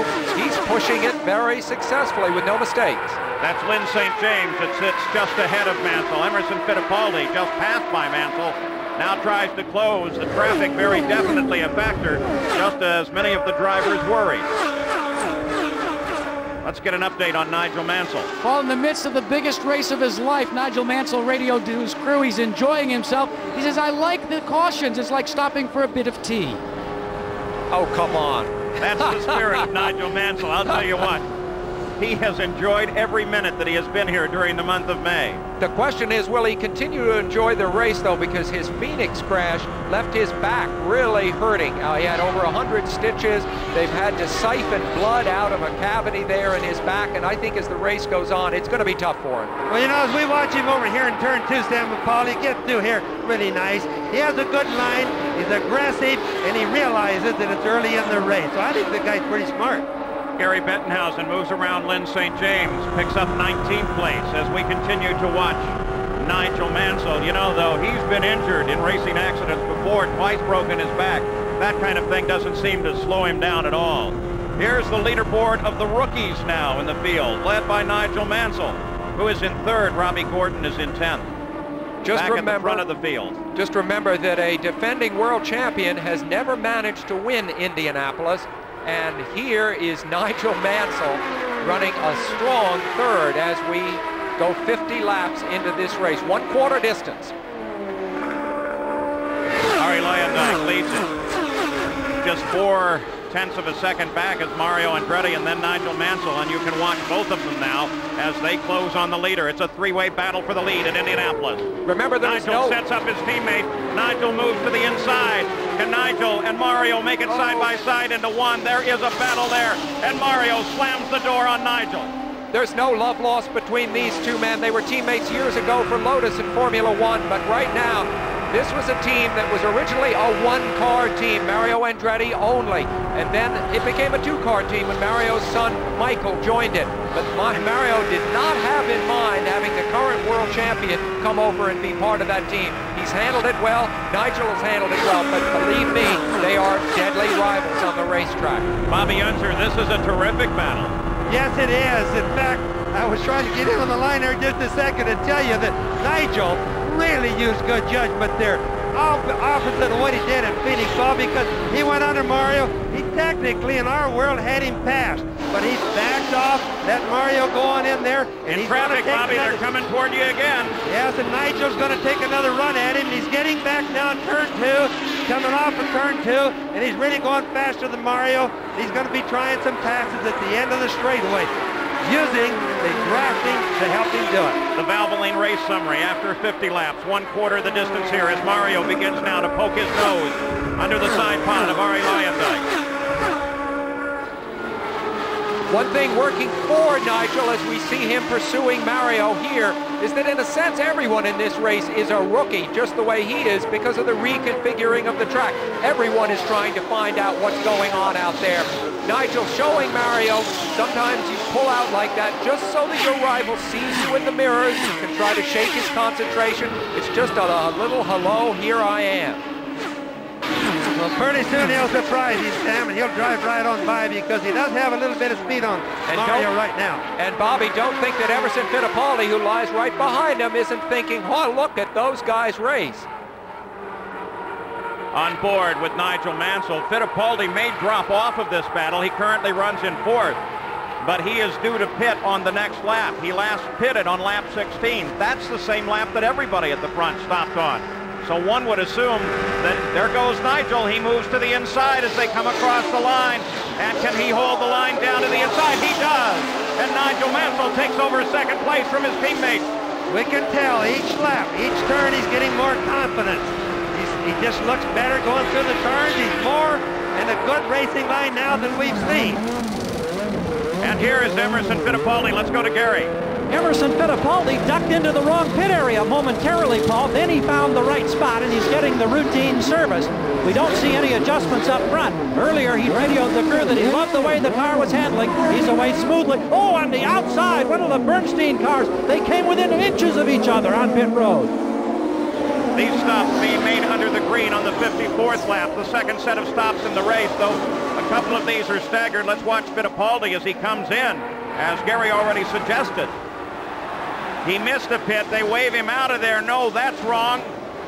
That's incredible because that's way far away from where his pits are. But let me tell you, as having driven in this race, it can be very tough. You're headed down. Everybody is waving at you. Stop here, stop here.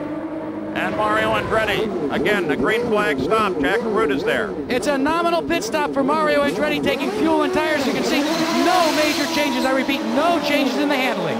15 seconds in and out for Mario Andretti as he accelerates on that newly constructed access road coming out of the pits.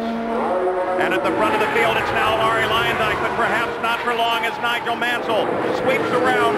And Nigel Mansell, the rookie, who he's the reigning world champion, is in the lead, Bobby. Paul, you have to notice that was a pass on the outside.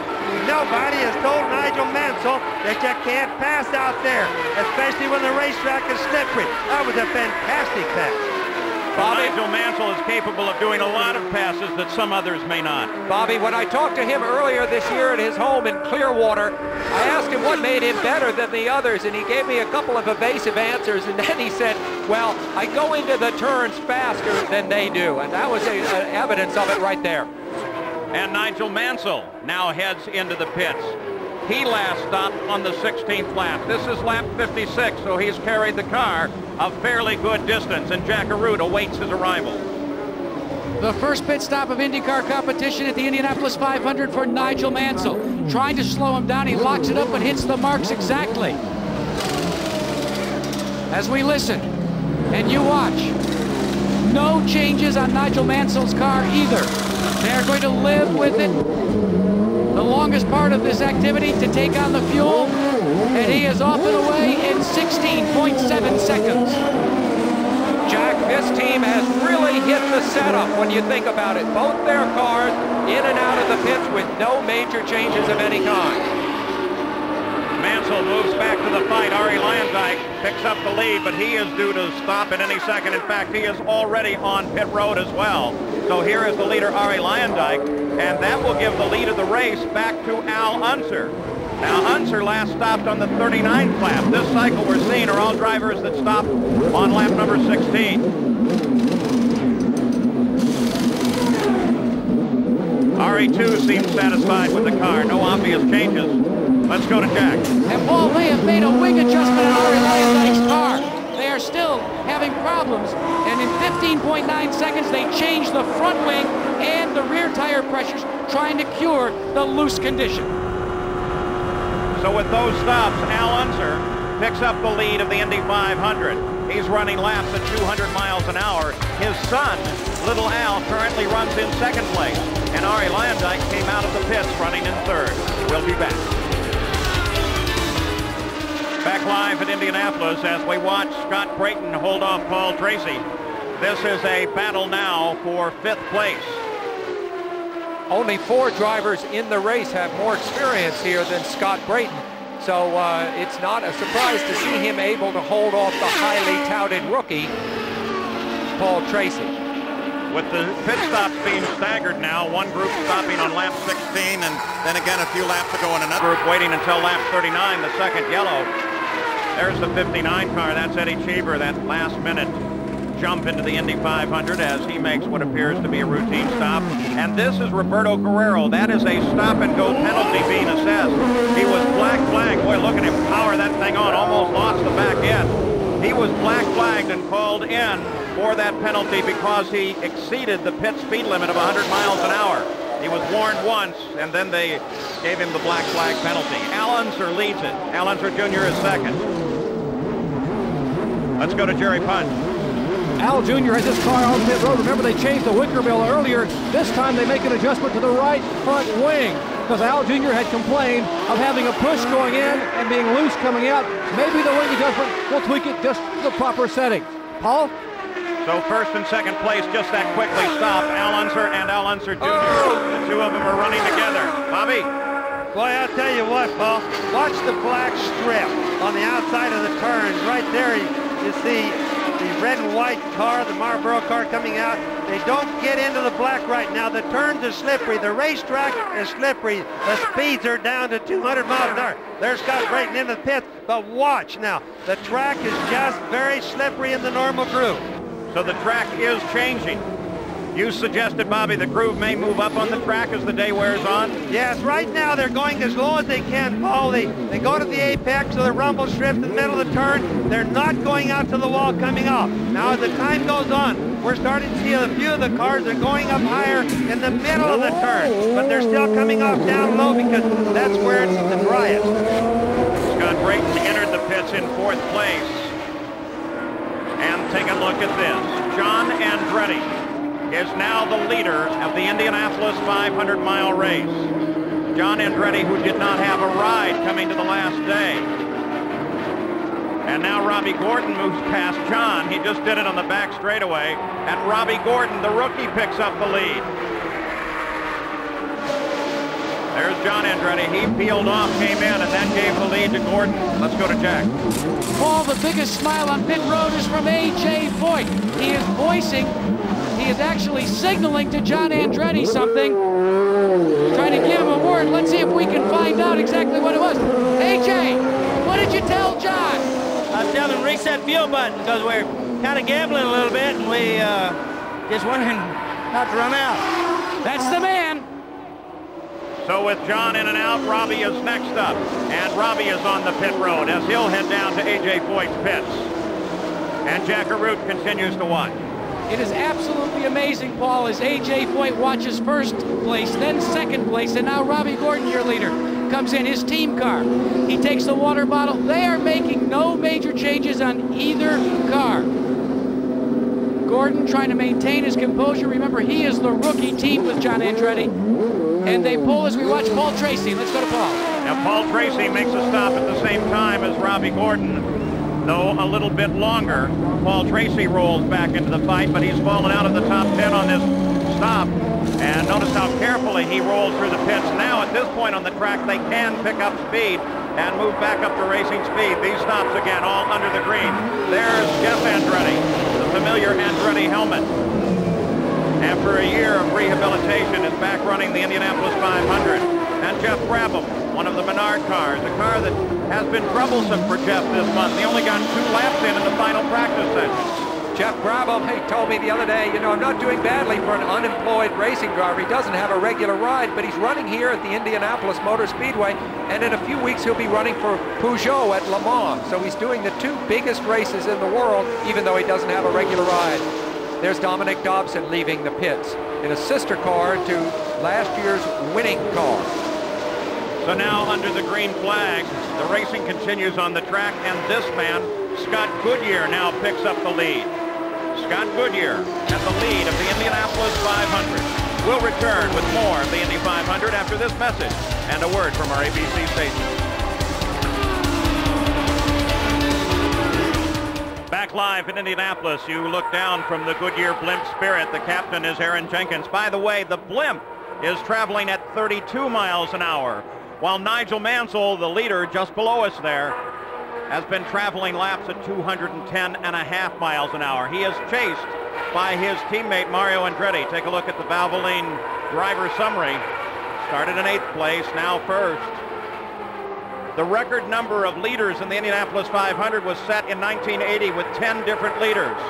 We're already there, and we're not even to the halfway point, Sam.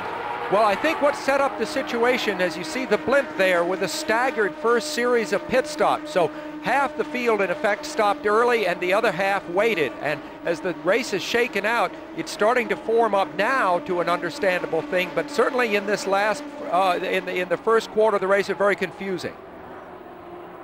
So Nigel Mansell at the front of the field. Mario, then Emerson Fittipaldi. 4th is Teo Fabi. Arie Luyendyk is 5th. Al Unser, followed by his son. 6th and 7th, Robbie Gordon is now in 8th. 9th is John Andretti, and 10th is Scott Brayton. You are riding there with Nigel Mansell. We ride with Nigel Mansell. We talked to him. Gary Gerould had an opportunity to ask him, when you're in the cockpit, are you aware of this giant crowd that surrounds the Indianapolis Motor Speedway? What are your concerns during the race itself? I think the biggest thing is that I've never raced on an oval before. I mean, I tried at Phoenix but didn't quite get there. So I mean, it's going to be very difficult, and this is not just an oval, this is the fastest oval, the super speedway.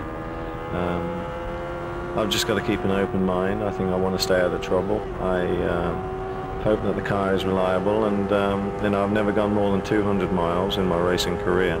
So to do 500 miles is going to be a new experience as well. To be in the car over 3 hours probably is definitely going to be another new experience. I mean, I'm going to be doing a lot of firsts this weekend, and I just hope I can come through it all and you know, draw on the experience and gain a lot of strength and go on from there.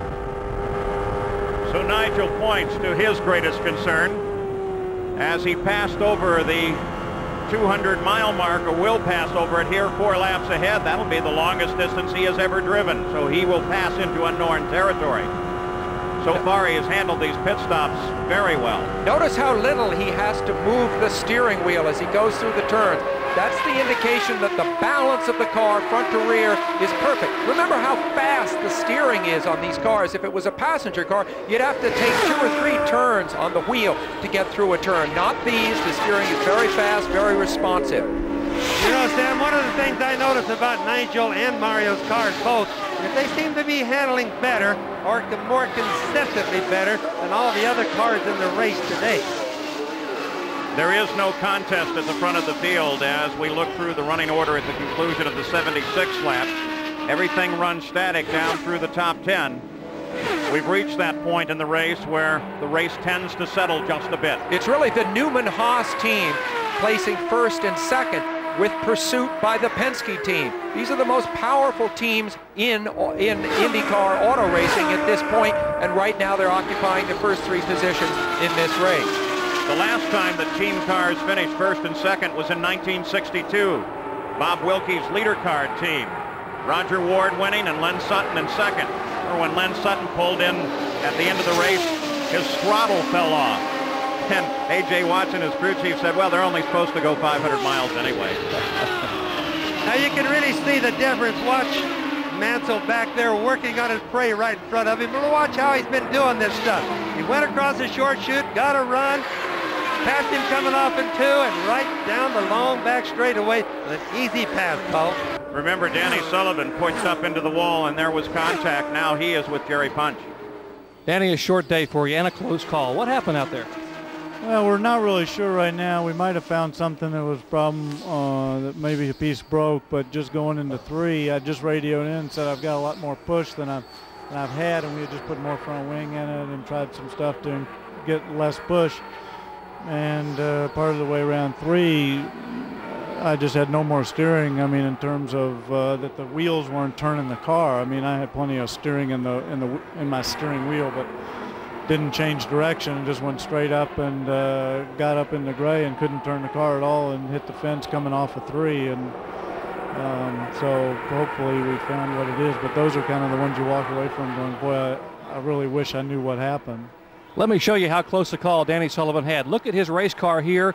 This spot right here is the lower A-frame from the right side of the car that's come all the way through the tub, underneath his knees, and pierced through the left side, extending out. Danny had that close a call with the wall, guys. Of course, all of these cars very carefully designed to account for safety. Nigel Mansell still leads, chased by Mario Andretti, but you see now that Fittipaldi is closing in, trying to catch Andretti. For the moment, they have a separation between them. That's the 76 car, Tony Bettenhausen at the wheel.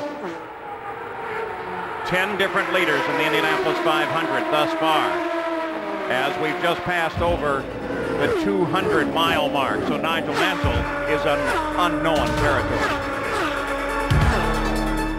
Back at the Indianapolis 500, Emerson Fittipaldi running in 3rd place. Heads for the pits. It's anticipated that the leaders will be in shortly. Let's go to Gary Gerald. Time world champion in Formula One, Emerson Fittipaldi, who 10 years ago came to IndyCars in for what should be routine service here. There was a bit of concern over the oil pump, but now we understand from the crew that it is routine use, not a concern. Emerson is like the setup on the car. We've got him in 15.9 seconds on this stop. A bit of a stutter for Fittipaldi. He comes out conscious. Here is Teo Fabi, who was running right behind the leaders, now has fallen to 6th place as he came in for this stop. But he's been running a very consistent race thus far. Certainly not out of the fight. And for the Jim Hall team, which in the 70s won 2 Indy 500. So here's a team with a lot of experience. Report on the weather, Sam and Paul. Everything is really looking good. We can look a long ways to the west. It doesn't look any better or any worse than the start of the race. I'd say it's all go. Well, a little higher up than you are, Aaron Jenkins, the captain of the Goodyear Blimp Spirit, is looking more to the west and says that there may be rain at about 1 o'clock Indianapolis time. It's about 12:14 in Indianapolis right now. Only one driver will savor the milk here in Victory Lane today, but next Sunday there will be plenty for all in the Dairy State. From Wisconsin, IndyCar's best meet again at the Miller Genuine Draft 200, live at 1 o'clock Eastern here on ABC Sports. And Mario Andretti, 2nd place, rolling down the pit road as the yellow comes out once again, and what an advantage for both Nigel and for Mario. Let's go to Jack. This could be costly for Mario Andretti. They're going to continue. Now, many drivers said that if they had a yellow come out, they would go through the pit lane. Remember, they closed pit lane. He may have snuck in and crossed the line before he crossed that line. If he had crossed the line and the yellow had come out, he would have been in deep trouble, but he made it in time. He is off and away. Yes, the yellow appeared to flash on just after he passed over the start-finish line in the pits, honoring the speed limit. As other cars now take an opportunity to come in. Jim Crawford is in. And this is routine service on that. So Crawford is now in and out. So Nigel Mansell should be expected any time now. He's completed the 89th lap, expected, of course, after they open the pits, which are now closed. Nigel begins to slow and get the field in tow behind him. Well, Paul, he's really got it slowed down, too. He looks like the old days of when we had the number system out here to slow the cars down. He may be slow now, but he did 200 autographs in 1 hour at a autograph session down in Australia earlier this year. Here's Gary Bettenhausen on board with a man who would desperately like to succeed at this race, a whole family committed to the idea of winning the Indianapolis 500. His dad killed here in 1960 in a practice run, and Gary Bettenhausen has really carried the torch for that family ever since. The cause of the yellow was the 60 car, Jim Crawford, who caused the first yellow, spun and continued. Jim Crawford did it again. They're averaging 173 miles an hour to this point. We are back live in Indianapolis. Under the yellow, Nigel Mansell, the leader of the race, came into the pits, but actually missed his pit position. The crew had to pull him back, Jack. He did, Paul, but he showed a great deal of poise because he waited. He didn't make a miscue. He waited for Jim McGee to give him a signal as to what to do. As he overshot his pit, he locked up the tires. He waited patiently. Once he was told what to do, they pushed him back into his pit stall. As you can see now, he just waits. McGee radios to him, they push it back into the pit stall, and they complete the activities. Very, very lucky that it did not occur under green. It occurred under caution. Paul? Here's the onboard Nigel Mansell's car, led to a 42-second stop. And you see how tough it is to pick out exactly where it is that you want to stop. Look at how many different pits there are along the way.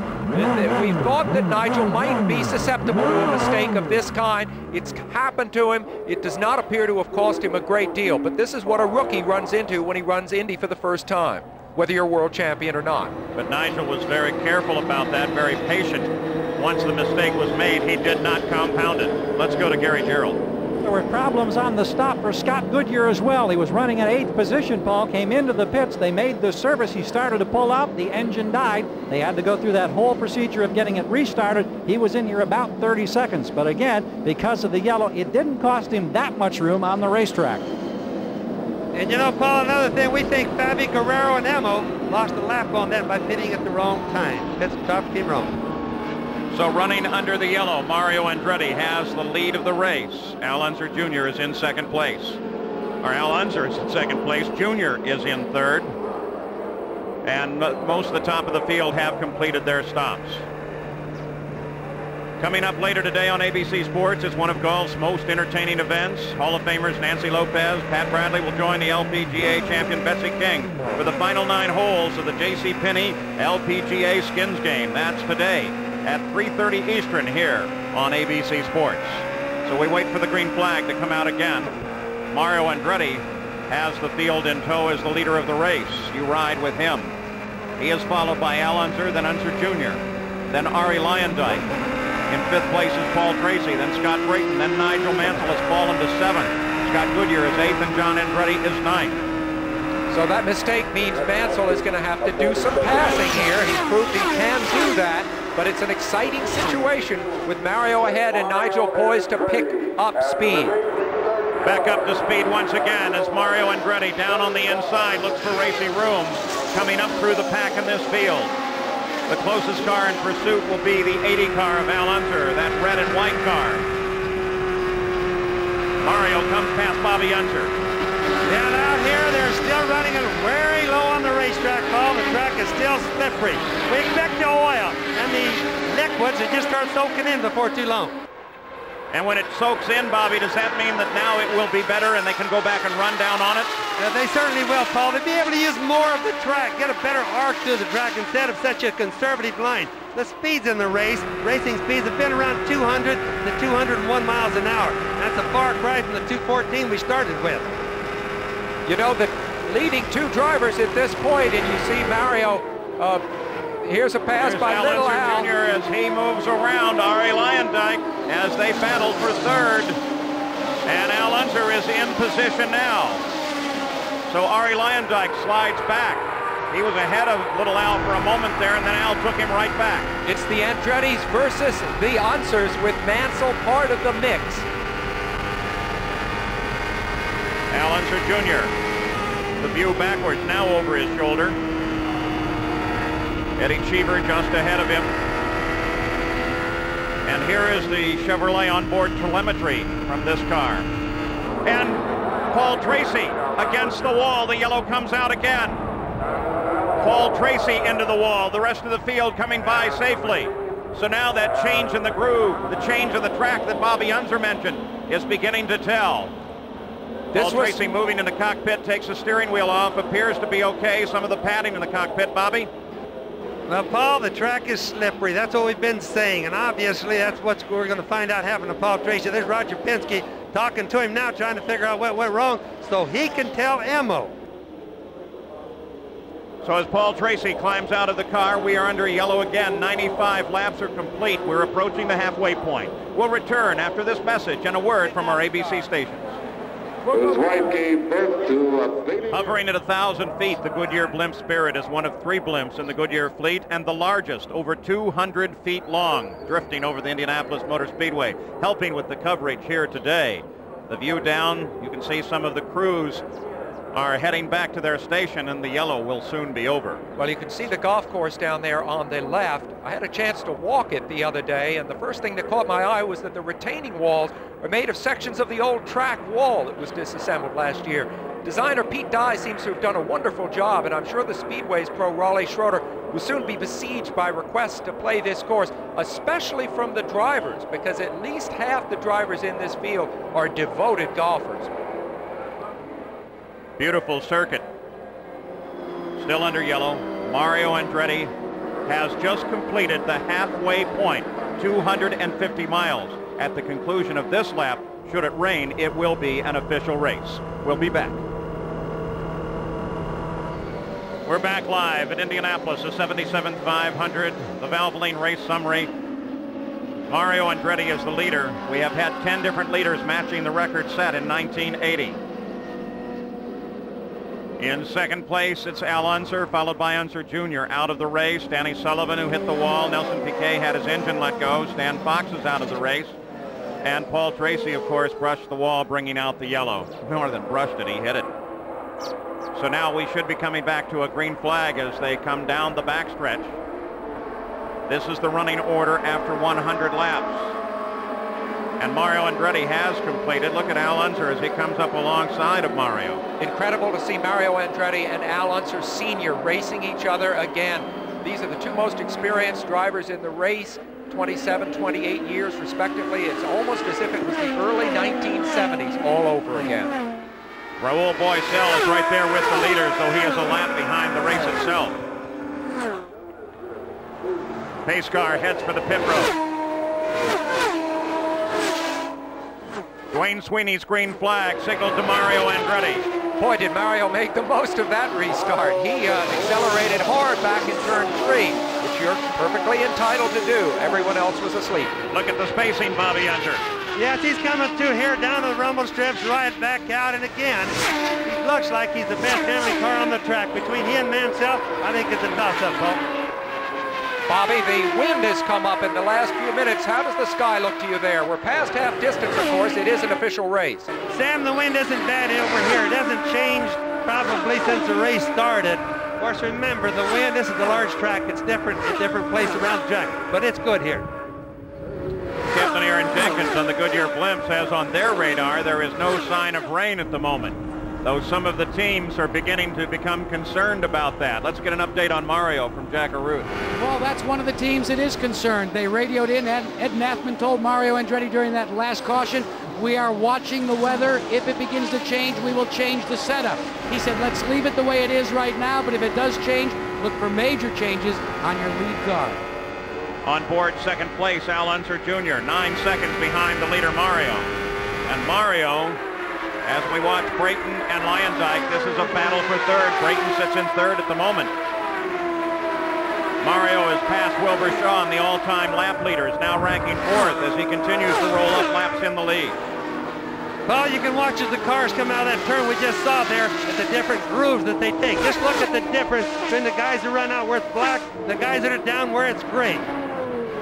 How much has it changed since the start of this race, Bobby? Oh, it's probably changed, I would say, at least 4 times already, Paul. I can see tracks way out into the gray, and most of it now they're back to the bottom of the racetrack. Pretty much of a normal groove. And that's where being a veteran pays off here. Mario Andretti, the most experienced driver, starting this race today. Nigel is now closing in on Arie Luyendyk, making it a 3-way battle for third. Scott Brayton in that brightly colored number 22 car currently occupies it. The 3 participants just flashed past one of the wall-mounted cameras here. Here they come again. Experience is really paying off. The first 3 drivers have all been in this race more than 10 times. They've been through this sort of thing before, and they are veterans of the configuration of the track before that inner strip was paved, and now for this year unpaved. So they're racing on a track that was familiar to them from a couple of years before. Nigel Mansell running a very high groove right here comes Luyendyk. Luyendyk very much reminiscent of his pass of Bobby Rahal to win the Indy 500. Luyendyk just dusted young Brayton off, and now here comes Nigel Mansell. So both of them passed just that quick, and as Bobby Unser suggested, on the entry to the corner. And he slid clear out into the grate, Paul. I don't know if we all got that or not, but Luyendyk went down there and he slid right out of the grate, had to soft pedal it, and it looked like he was going to get past again in the short chute for a little while there. So a change at the top of the order, and very quickly. Let's update on Luyendyk then. Paul, the radio went out to Luyendyk. We're okay on fuel, turn it back and go for it. Arie Luyendyk was reporting earlier, Jack Arute, that he was having trouble when running in traffic. Have they been able to correct that yet? They are still chasing that problem, Paul, but so far they've made minor adjustments. They don't want to do too much because, as Bobby Unser has said, the track continues to change. Riding with the leader, Mario Andretti now. His fastest lap thus far at 213 miles an hour. His last lap at 209. You can see the skies have turned leaden overhead. But still, no report from the blimp of a hint of rain. Weather from our position, Paul, still looks good. I don't see any problem. I can't see anything getting any darker over here. It's kind of light off to the west, and that's what we want.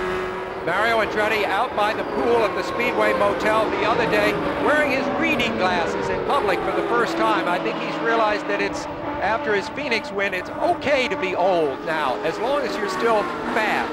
Demonstrably, he is. Mansell still chases Luyendyk.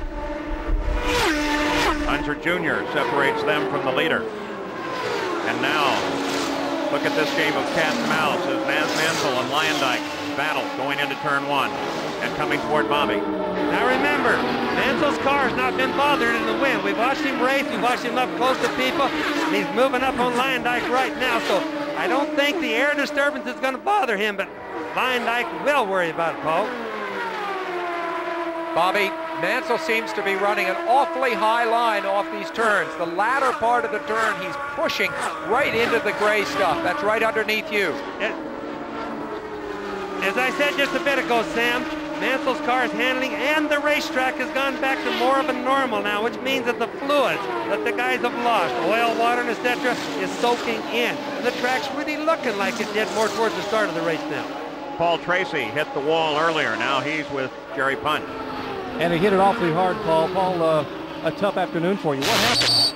Well, we were out there running pretty good, and I was trying to get by Brayton, and we went side by side down the straight and went into 3 together, and he clipped my front wheel with his back tire, and just it knocked the front wheel out of alignment and went straight up in the wall. I feel like for the crew and all the sponsors, Marble Racing. It's a tough day. We were running good, and we'll be back at Milwaukee. You hit awfully hard. You got some marks on the uniform here. Are you okay? Yeah, I'm fine. I got some marks, and I'd say the biggest thing that's hurt is my ego. So we'll be back next week, and we've been out testing Milwaukee, and I think we're ready to go there. Paul Tracy. Of course, ABC Sports will be there too. The Miller Genuine Draft 200 next week at Milwaukee on the famous Milwaukee Mile. You got a glimpse there, Bobby Unser, of how the two did get together, and I guess my question, Bobby, would be what about Brayton's car? Well, it was in the rear. The rears on these cars are a whole lot stronger than the front. Paul Tracy got touched with Brayton by where his car's really weak. and it only takes just a fraction. Like Danny Sullivan was thinking that something happened to his.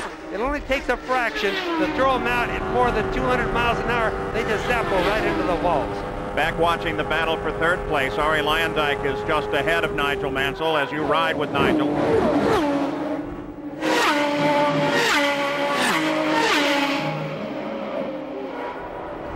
When you see the IndyCar like this, condensation you see is not rain, not moisture from the air. More often than not, it's a blowback from the car in front of them. Might be a speck of oil or something as they run up through the gears. So as yet, no rain that is a real concern. The second place runner is Al Unser Jr. There is a concern in that pit for how many tires he will need before the end of the race, Gary Gerald.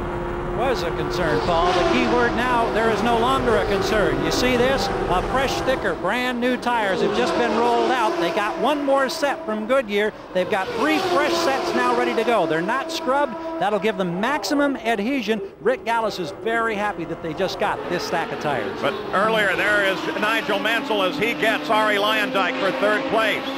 And now Mansell has an opportunity to look ahead to Al Unser Jr. That's slower traffic just ahead. And Nigel takes care of it with no problem whatsoever. Well, you know, seeing him carve up the field like this, you'd think he's kind of a hot-headed guy, but he really isn't. He's extremely deliberate personally. He puts his gloves in one place, his equipment bag in another place in the truck. Everything has to be in order so that his mind is organized so that he can do this kind of thing out on the racetrack. Sam, it's amazing how much I've watched him grow up or learn or get smarter during the course of this race, and this race is only a little bit more than halfway old. The guy's capable of learning faster than anybody I've seen in a long time. Well, Bobby, we understood that in comparison with Alain Prost, who has taken over Nigel's seat on the Williams team in Formula One, Patrick Head, the engineer there, offered this comparison. He said, Nigel is very accommodating. He'll put up with anything. Whereas Prost is very finicky and has to everything just a certain way. Nigel can put up with anything. As we ride with Nigel now, we can go back and take a look. This was a few laps ago. That's Arie Luyendyk just in front. And this is the pass as both of them looking ahead to slower traffic. See, when Arie threw that block on Nigel, it slowed him up going in. And that's why Nigel, who saw what happened, was able to pick him up coming out of the turn. A neat bit of driving by both men. Here it is again, different view. And if you notice, Paul, that's right across the short chute. Like we said, that probably would happen earlier. Slow down going into the turn, accelerate across the short chute, and that's exactly how he got that one done. So Nigel lost his Arie Luyendyk lost his momentum, and Nigel took advantage of it. Nigel seems very conscious of momentum and keeping your speed up on this giant speedway, 2.5 miles around. Well, also momentum in terms of his career. Here he is, the defending world champion. Here we're looking at the this is the radar, the weather radar on board the blimp. Yeah. Of course, we don't know what direction it's pointed, but we assume it is pointed to the west, and all you can see is ground clutter.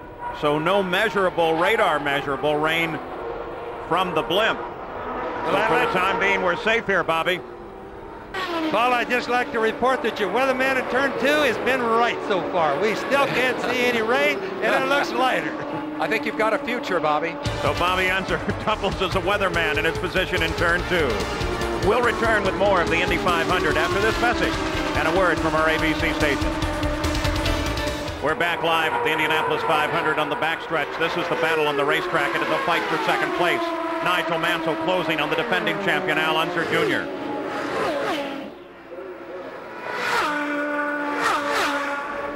You know, Paul, as I watch him when he comes through turn 2, Nigel can get to little Al, but he can't seem to work past him. Now keep another thing in mind. At the Ford, Nigel Mansell, the one behind, number 3 car, that's little Al's in a Chevy.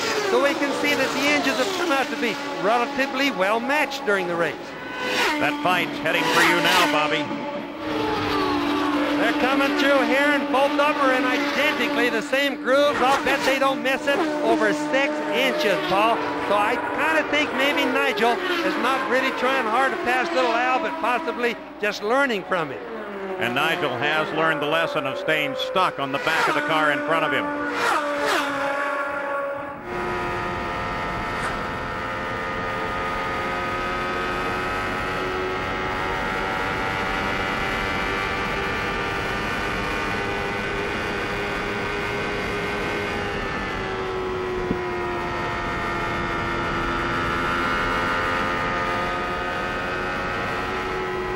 Looking at the telemetry coming out of Al Unser Jr.'s car. Speed, RPMs, throttle. Watch the throttle especially. Yes, and also, Paul, keep in mind that all of these cars here have two racing gears. They have a high gear and a low gear, or a cruise gear and a passing gear or racing gear. Look at the disparity between the straightaway speed of 230 mile an hour and the turn speed of down here at 190 and change. It's been years since we've seen the drivers back off in the turns. They've been taking the turns flat out. Not so this year. And Sam, today we actually get down in the turn where we are in turn 2. We can hear them backing up. We can actually hear them feathering some of the engine. Nigel closing to the inside, Bobby, as he tries to get alongside Little Al, but the slower traffic prevents that from happening. Little Al used it very well. That's one of those deals where the camera's going out backward, but believe me, the traffic is what got him right there. Little Al, of course, highly motivated. It's very much in his mind as you see Nigel rip past a couple of slower cars, and we ride with Nigel, seeing Little Al right ahead of him there. Little Al very motivated by the idea that the last person to win back-to-back Indy 500s was his dad back in 1970 and 71. He alone, of course, in the race this year as the defending champion has the opportunity to do that. Keeping track of other drivers in the field. Eddie Cheever now runs 18th. He was part of that drama on the last day of qualifying here that pushed Bobby Rahal out of the field.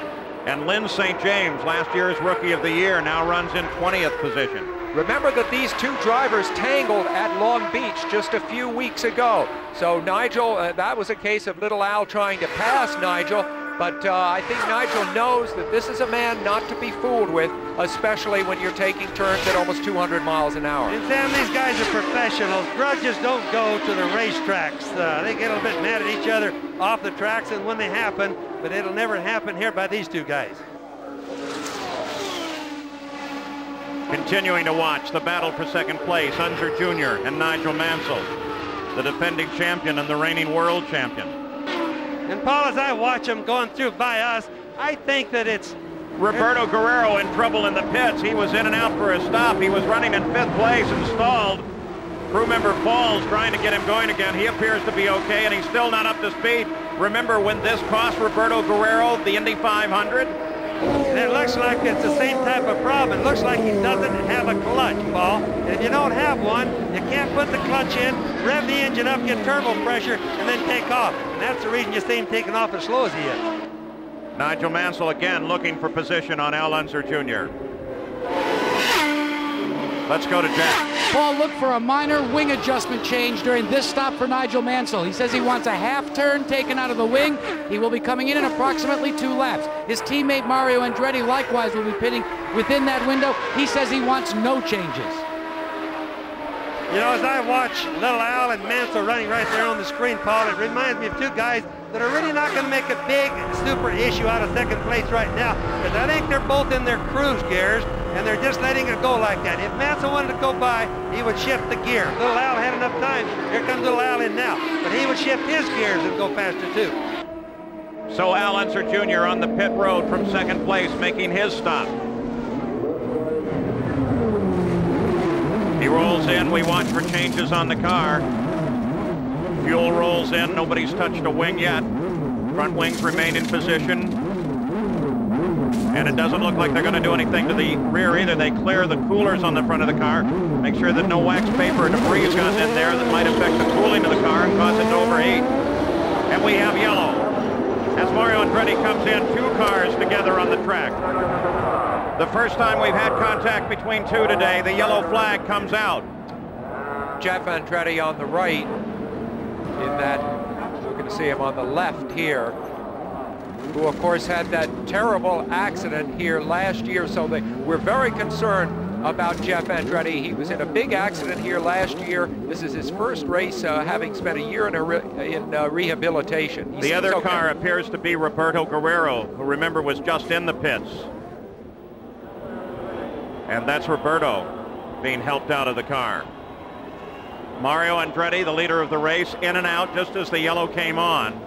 So again, Mario picks an advantage of the yellow light. And we are under yellow at Indianapolis. This time an accident involving Roberto Guerrero and Jeff Andretti. We're back, still under yellow. Here's the lineup under this yellow flag. An accident involving Roberto Guerrero and Jeff Andretti, though both drivers climbed in and out of climbed out of their cars rather quickly. And there is now a report that there will be a stop-and-go penalty for Mario Andretti, who sits in third place, as his teammate and the leader of the race, Nigel Mansell, comes in for pit service. He was the leader of the group behind the pace car. This time, Nigel makes the marks with no problem whatsoever. This is the first bit of bad luck for Mario, or bad calculation. And some adjustment to the front wing as Tom Wirtz, his chief, keeps track of him and waves him finally back into the action. No hurry here because the course is under yellow. On that access road, you can see the separation between the track and the access road. Now here's the situation that created this accident. Guerrero tried to get down under Jeff, and it didn't work. The two of them ended up against the wall. And look at Nigel Mansell ducking by on the inside underneath. Here is Nigel Mansell's onboard camera of this same accident. And this is the first time Nigel Mansell has seen a crash like this from the cockpit of his Indy car. In road racing, usually when guys have an accident, they have it all by themselves. Here they ricochet often back into your way. And of course there it wasn't too bad, and he threaded his way through pretty easily. Nigel tiptoed so carefully between this accident and the grass to his left. And of course, you get off on that grass, it's pretty slick. Well, also the rumble strips that lie between the track and the grass can really grab that left front wheel and almost wrench the steering wheel out of your hands. You got to treat it with great care. Sam, you could even see the right rear in Guerrero's car. That's the one that's on the right, the red car. You could even see that one lean up against Andretti's car, and it got it bent a little bit. And so after they did get loose a little bit, he really didn't have any control left. Roberto Guerrero's car owner is drag racer Kenny Bernstein. He's with Gary Gerald. Kenny, have you had any radio contact? Can you tell us anything that came from Roberto as to what happened? No, I can't right now. In fact, when he said something was wrong, and then he got out of the car, and we don't know what happened exactly.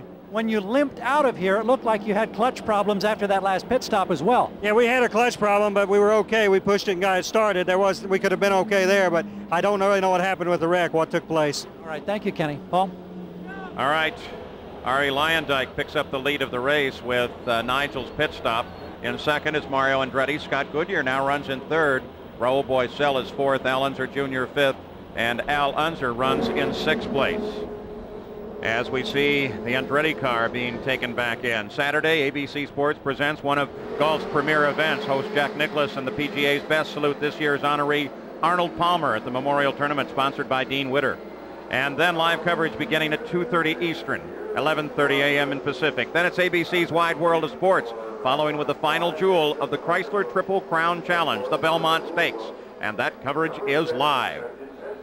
So with Arie Luyendyk, the pole sitter, back at the front of the field, 131 laps are now complete in the 77th Indy 500.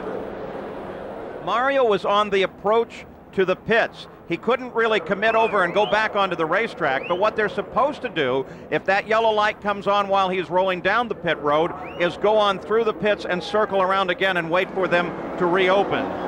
Mario Andretti back in the pits, in and out. This is not answering the stop-and-go penalty.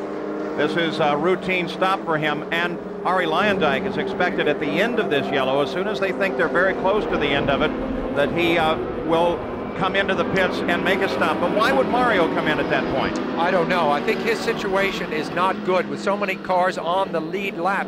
When it goes green, if Mario is assessed to stop and go, that's about 45 seconds. And I think Jack has a much better update on that. Paul, there's no question in my mind that what he's trying to do is actually plead his case and say, look, I'll take the stop and go to the back of the line now rather than have to endure a stop and go under green flag conditions. Remember what Tom Binford has always said, the infraction and the penalty should fit the severity of the infraction. Considering the circumstances, you'll have to check with USAC, but I would think he may be trying to plead his case right now by making that stop and go now. Yeah, and Jack, it doesn't seem like it was really a very great infraction, and yet the penalty, if he is forced to do a stop and go under the green, is going to drop him back to 10th. We only have less than 70 laps to go here, 67 laps to go. Even though he was the fastest and commanding vehicle on the track, it probably would take him out of contention for the win. And that has always been the philosophy of the United States Auto Club. Make sure sure that the severity of the penalty fits the severity of the infraction. Well, Tom Bidford, the chief steward who celebrates his 20th year here, in fact writes in a book, My Checkered Past, that was just published, that that's one of his greatest concerns. He doesn't want to assess a penalty that then, if he finds out he's wrong, cannot be replaced. So they'll look at this one very carefully and decide what to do with and about Mario Andretti. Arie Luyendyk on the pit road, as Jack suggested, coming in, going to top off. They should be close to the end of a cleanup, but there is still a great deal of oil dry out on the racetrack from the Andretti car. And let's go to Jack Arute. Well, this is what we call pit tactics and strategies. They've changed the wing. They've made a major adjustment on the wing, going down on the wingtips. They have taken on fuel. Their thinking is now they can extend their fuel window. This becomes so very important with the ever-changing track conditions and the fact that track position has become so crucial here in the late stages of the race. You get a glimpse there of Scott Goodyear as he came in and out as well with Arie Luyendyk, and Arie went into the pits as the leader with Scott Goodyear in second place.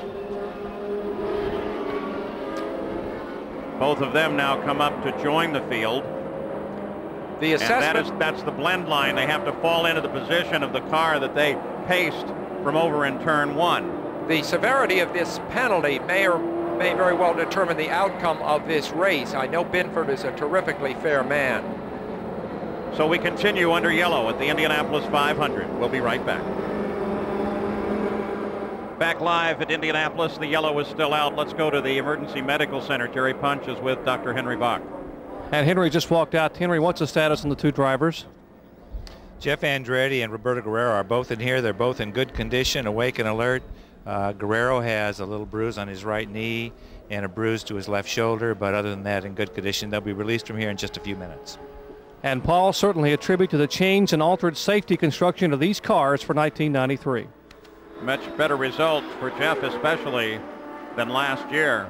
Remember that last year Mario was forced to drive past his son's accident then too.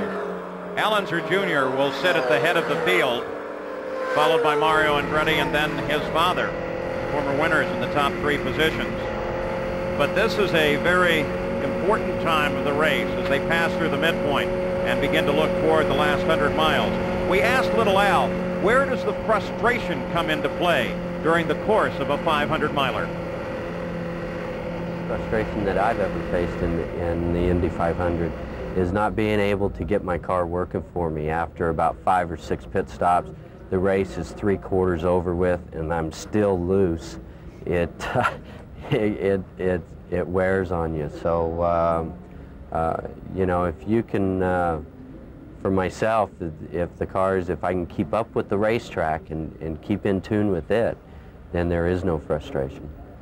What he's really talking about is driving here, you have the best of times and the worst of times, depending on the knife edge setting. And when you think also about the Andrettis, as you said, Paul, Mario having to drive by the wreck of his son as he did last year, and at the same time try to fend off a penalty that would probably cost him the race. I mean, at the one point, there's Shelley Unser, you see Al Jr.'s wife in the pits. But I mean, these scenes, they really come to a head. Al Unser Jr., the leader of the race. We should be going green shortly. Kevin Kogan is now 15th after leading earlier. Jimmy Vasser, a quiet but strong run, has him in 13th. And Willie T. Ribbs now runs in 25th position. The pace picks up.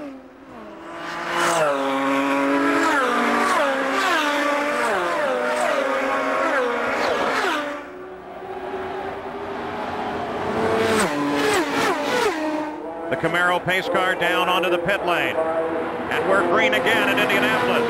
Al Unser Jr. answers the green with a move to the inside. Mario Andretti chases him down into the corner. Gets cut low. Mario loses some momentum there. The brightly colored car is Eddie Cheever. He's been lapped. Keep your eyes on Al Unser Jr. Eddie Cheever runs 18th. Certainly not a factor in this race at the moment. And as they come off of turn 2, I can just watch them kind of trying to get to the left, Paul, to get that clean air so their front wings don't give way. Al Unser Jr., the 11th different leader of the race, a new record at the Indy 500.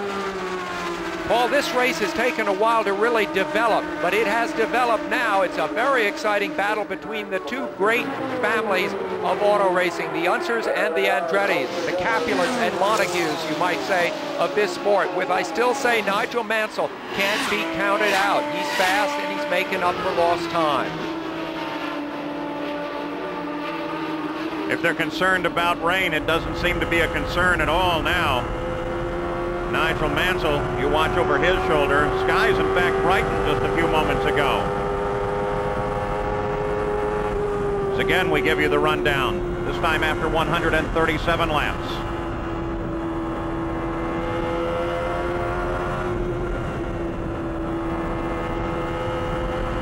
Listen in the corner just how much Nigel and everyone else have to come out of the throttle.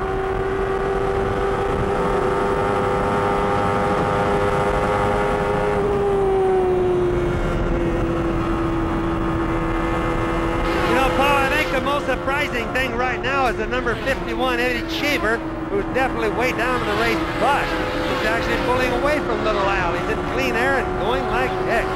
The Valvoline speed chart there.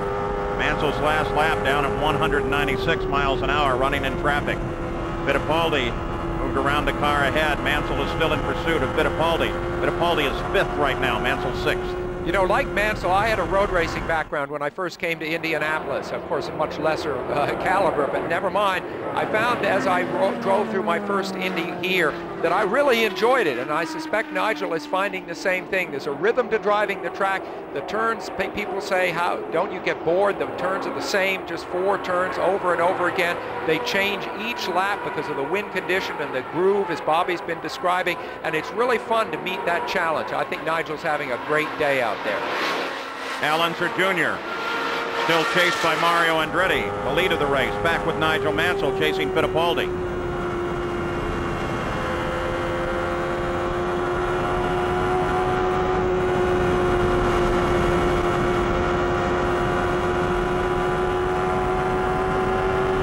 Ford telemetry from Mansell's car. Bobby, look at how little Nigel is moving that steering wheel. I think he's got a near perfect setup right now, and he's got the nerve to ride a high line off those turns. He's coming to you. He's an extremely smooth driver. Of course, if he goes through here, he looks just as smooth as we see him on television, Tim. Well, he carried speed in turn 1 all the way into the corner before he jumped back out of the throttle. I think you could compare Nigel Mansell with Little Al. Both of them are without doubt the 2 smoothest drivers we've had on the track today. Let's go to Jerry Punch now. Jeff Andretti just walked out of the infield care center. First of all, Jeff, how are you feeling? Oh, I feel fine. I got a few bumps and bruises, but I walked away from it all right. What happened out there?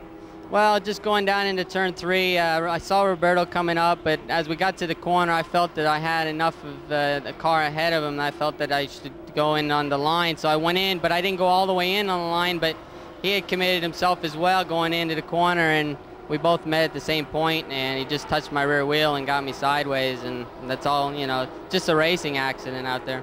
The front of the car, a big difference from a year ago? Well, the car, you know, my car was being really upset with the dirty air and everything. I just couldn't quite find the balance with my car, and so I was just really just trying to bide my time out there and just hang in there and trying to stay out of trouble, and that's what I was trying to do, and, you know, just trouble found me. Unlike last year, in 1993, Jeff Andretti able to walk away. But you know, the amazing thing is that Jeff and Roberto came together here on just the second day of practice. In that case, it was Jeff sliding up into Roberto, the reverse of what happened here, but they've connected with each other before in this month. Battle for 4th now. Scott Brayton, the 22 car, is in it. Behind him, Fittipaldi and Nigel Mansell as they close in. This is Brayton's 12th Indy 500. Very experienced driver. He said, I paid my dues at Indy, but I know that when Indy pays off, it pays off big. And it's paying off for him right now here.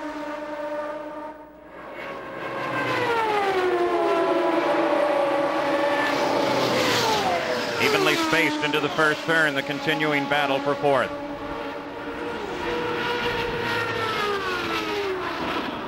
Brayton's best finish to date, 6th, so he's running ahead of that right now. Very heady drive, and I think This is a man who really wants to finish this one.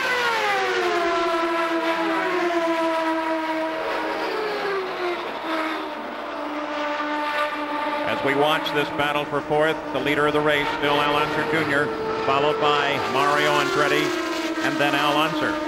Now, Paul, to get a good example of what dirty air does to the race cars, Eddie Cheever is still pulling away from little Al and Mario. Now, that shows you what happens when you're in clean air as opposed to running down behind the cars. That's the reason our speeds go from 195 up to 210 sometimes. Fittipaldi inches up on Scott Brayton. Bobby, we've talked about the engine battle. More than inches up now as Fittipaldi moves inside Brayton and moves around him. So now Fittipaldi into third place. Mansell will line up behind Brayton as well. And that means that Chevrolets are placed first and third. They were first and fourth before that. So Fittipaldi in fourth. Scott Brayton in fifth. Nigel Mansell in sixth.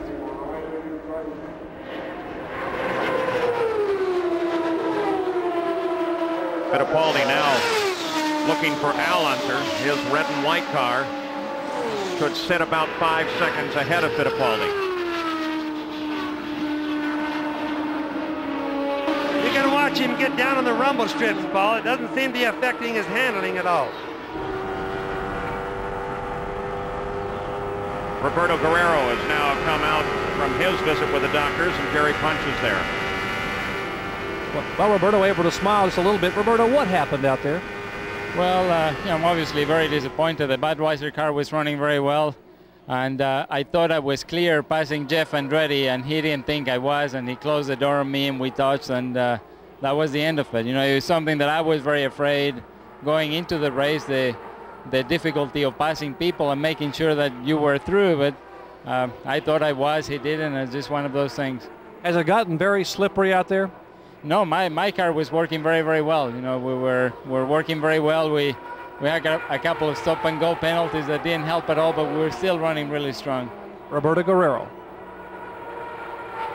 Sad to see Roberto out of the race. You watch Al Unser Jr. now threading his way through traffic, and Mario is right there following him through. Look at Mario close in as little Al is slowing down because of Eddie Cheever running a bit slower just in front of him, and Cheever having to handle up another slower car. Little Al obviously thought he had a little traffic between him and Mario, a little bit of it. Mario now looks for a pass to the inside. Boy, look at that swoop as Mario comes across and drops in behind little Al, tries to get behind him and then under him in the corner, but he can't do it. Yeah, that's a Ford and a Chevy right there. Mario's in a Ford, little Al is in a Chevy, so we can watch that and see how the horsepower difference looks in these two cars, Paul. But the disparity there was due to momentum issues rather than horsepower ones. But still, the battle between Ford and Chevy today is a very hot one. Give Mario the board showing where he is in relation. I don't think he needs to know. He knows where that leader is. That's what I was going to laugh about, Paul. He can see his mirror, not the 5/10 of a second that he is behind.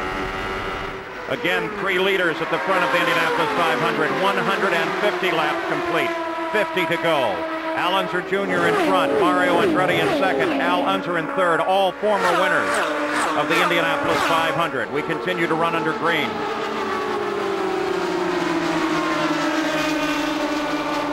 Shelley Unser keeps track of her husband from the pit area.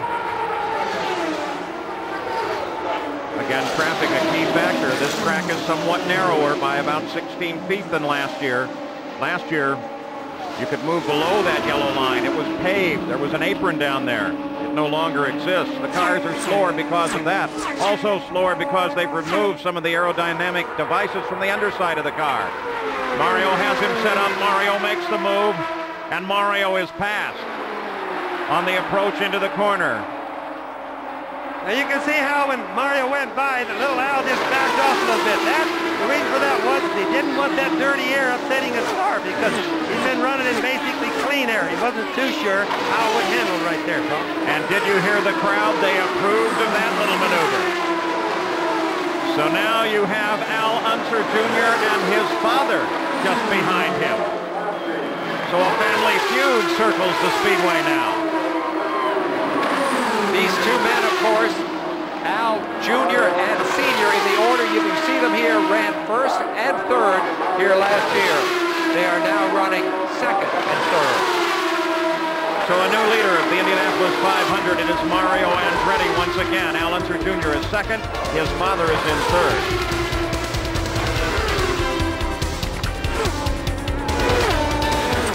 Back live at Indianapolis, while we were away, Emerson Fittipaldi slipped around Al Unser and into third place, and now look at him. He is positioned right behind Unser Jr., looking for any place that he can maneuver to pass. The leader is still Mario Andretti. 156 laps are complete. Shades of 1989 when these two men battled each other for the lead right down to the last laps. Fittipaldi has been able to close in from time to time, as you see it here. Now he looks to the inside, going to turn one. Can't find the room that he wants. You made the point at the outset, Paul, the history tends to repeat itself here sometimes, and we're seeing that happen in some eerie ways right now. Bobby, they come past you. Yes, and you know, Paul, I was going to mention some of the biggest things that the guys have that are secretive is how they make their front wings work better in traffic than the other ones do. Now, I get around and talk to some of these guys, and that is their closest guarded secret that they have. The Valvoline race summary at 150 laps. That's 7 laps ago. At that time, Al Unser Jr. was the leader, but since then, of course, Mario Andretti has gone into the lead. Jr. to second. Al Sr., who was in third, fell victim to Fittipaldi. Fittipaldi comes around Stefan Gregoire, fastest rookie in the field. His team, by the way, his team brought a plane load, 100 people from France this morning. How did they do that? On the Concorde. Came in through Montreal, supersonic, and then down to Indianapolis. What a way to spend a day, Concording to Indy, see the race, and go home. As we see Mario Andretti ripping along in the lead with only 42 laps to go, it starts to make you think how often he has come this far before only to have victory snatched away from him at the last moment. Mario has led 3 times thus far for 59 laps of this race. Traffic still a critical factor for all of the drivers here. You know, Mario had really a very lucky win at Phoenix a few weeks ago, and I think that in some ways it removed, I don't know, kind of a monkey from his back, and I think he's in a position to enjoy the idea of good luck. Fittipaldi looking for room inside of Al Unser Jr. The fight is for second. Fittipaldi is down there. Can he hold on? No. Little Al slams the door on him. That's 2 Chevrolet engines right there. Boy, you can see they were just perfectly matched. The only way Emmo was able to pull up alongside Little Al was using the draft, Paul. Right now, within the top 10, 6 are Fords, 4 Chevrolets. Fittipaldi, as Little Al moves alongside of Jim Crawford. Fittipaldi comes up, moves along Crawford as well. But the momentum stays the same. Fittipaldi stays in position. And this is where you have to race not only the track, but the traffic, timing your moves to coincide with the slower cars. There's now 1/5 of the race left, 100 miles. There's Eddie Cheever into the pits. Appears to be all routine there.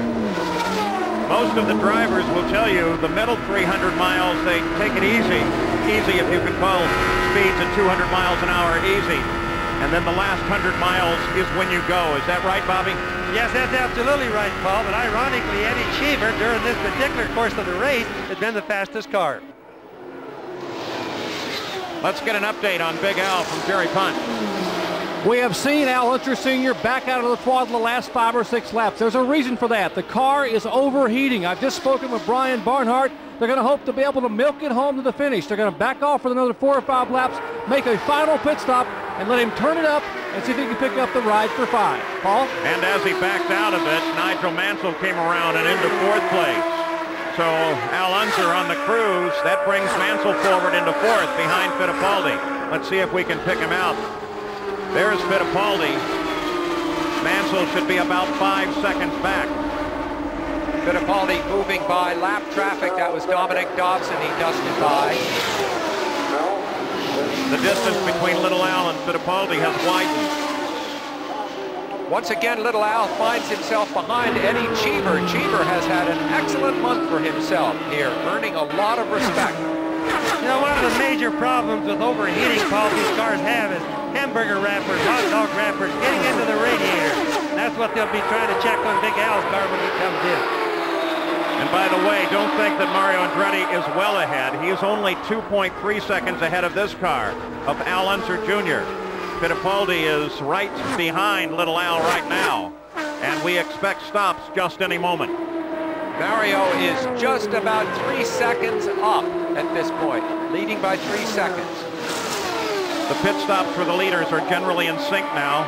Mario Andretti's last stop was on the 132nd lap. For Little Al, it was the 127th. Fittipaldi's the 129th, as was Nigel Mansell's on 129. And this is the final game planning, Paul. They're looking at this stop. And then, you know, they have to all be together for the last, because nobody wants to be coming in for fuel like 1 or 2 laps from the end. So they're really watching the game planning change now. And Bobby, this is where the stop is so critical, not only in its time, but what you do to the car, because you're not going to have another chance. Here comes Little Al into the pits. Let's see what he does, if anything.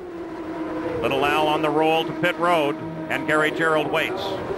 Indeed, we watch, we look, and now we see the defending champion coming in. They were hoping, Paul, that they might have a shot at this being their last pit stop. If it's green the rest of the way, that won't be the case. They'll have to come for a splash and go. Remember, if you can save 2 seconds here, you save a couple hundred yards on the racetrack. And right now, Junior waiting for all of that precious fuel to be in. Now it is there, and he lights up those tires as he gets out in 16.4 seconds.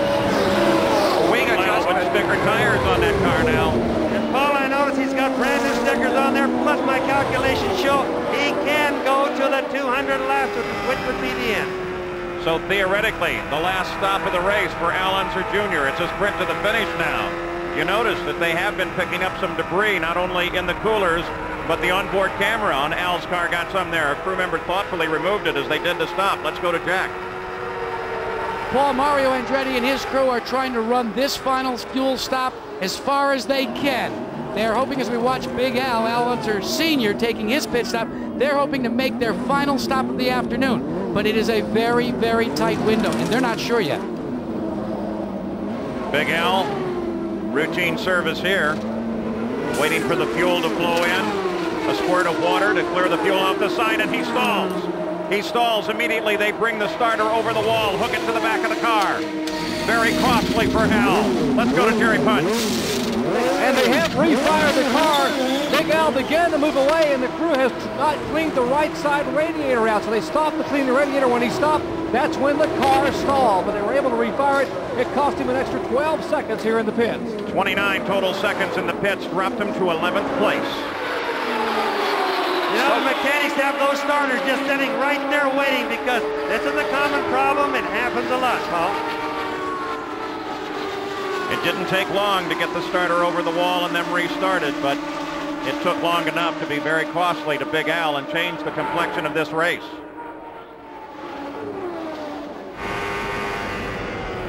Little Al runs 10th now. Paul, there went Fittipaldi. Paul, we have Robbie Gordon just out of the pits, just pouring out. Down the bottom of the track, he's got big problems. This is liable to bring out a yellow. Scott Brayton in and out. We got a glimpse just before he disappeared around the corner by the trees of Gordon with something misting at the back of the car. Brayton in 7th as he sits in the pits at this moment.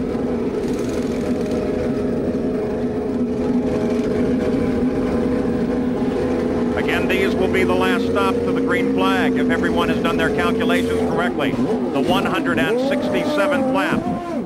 And here is Fittipaldi in the pits, the second place competitor.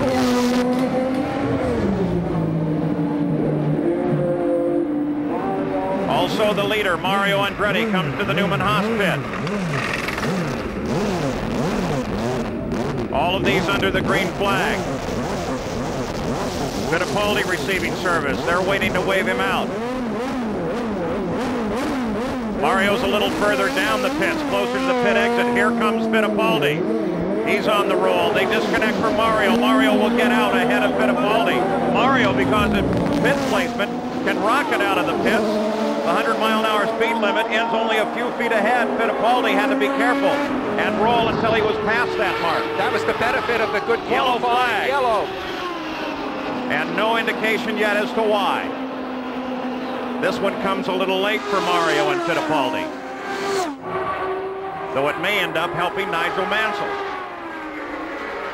So we're under the yellow. No indication as to why. We assume it is debris.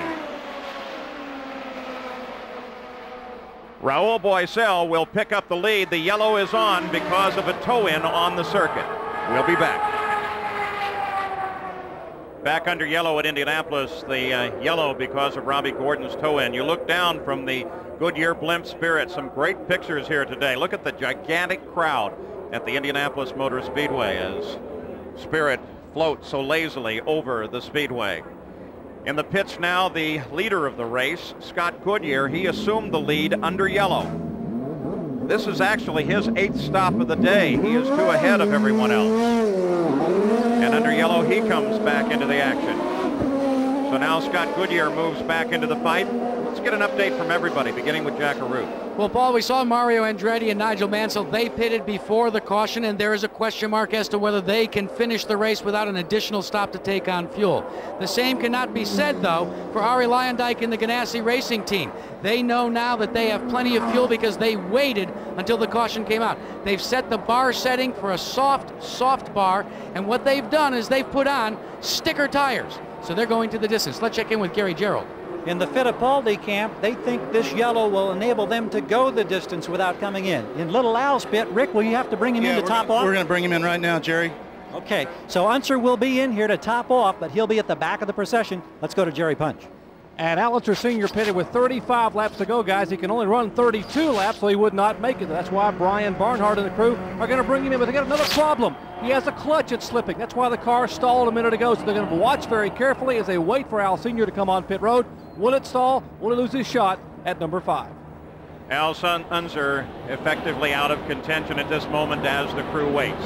We'll return with more of the Indy 500 after this message and a word from our ABC stations. We're back live, the 77th running of the Indianapolis 500-mile race. 173 laps of the 200 to complete. We are still under yellow. During that yellow, almost everyone came in and made sure that their fuel tanks were totally full. The leader of the race is this man, Mario Andretti. Raul Boisel was in the top of the order, but then he was black flagged, stop and go penalty under the yellow because he entered the pits while the pits were closed. So now we watch to see as the speed picks up. The Camaro pace car in front of this field, everyone closing in as tight as they can. Here will be the order. Andretti, Fittipaldi, Mansell, Brayton, Luyendyk, John Andretti, and Scott Goodyear as the green flag waves already. Nigel Mansell sees it just ahead and threads his way through the middle of this field. Look at how many cars are still running in this race this deep. I don't think we've seen this for years. Record running to finish was 27, and boy, take a look as they move through this field now. Mario sitting up high. Fittipaldi comes down to the inside, and they battle side by side. Fittipaldi and Mario. And Fittipaldi surges to the front. Mario back to second. Sam Mansell went right around the outside of his teammate Mario Andretti. Now Luyendyk moves on Andretti as well. Luyendyk drops in behind Fittipaldi, and is already trying on Memo. Obviously, Mario Andretti's had some sort of a problem. The lead changes very, very quickly as Fittipaldi comes to the front. Luyendyk to second. Mario dropping back. Fittipaldi threading his way through traffic now. Remember, they've just been in the pit. Their tanks are full. The handling is different than when they were last out there, and it is working for Emerson Fittipaldi. The black and yellow car they were working around was Davy Jones. No more pit stop. This is the race to the end. Now here comes Fittipaldi as he tries to stretch out his lead and use traffic to his advantage.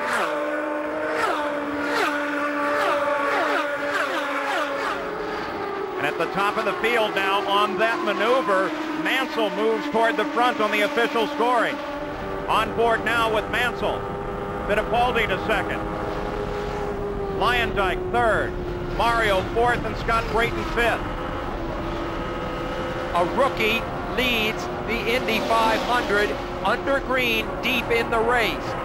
And he passed everybody on the outside, the inside. He didn't care where he caught him. He went by what made it look like easy. An incredible series of passes that puts the red number 5 at the front of the field.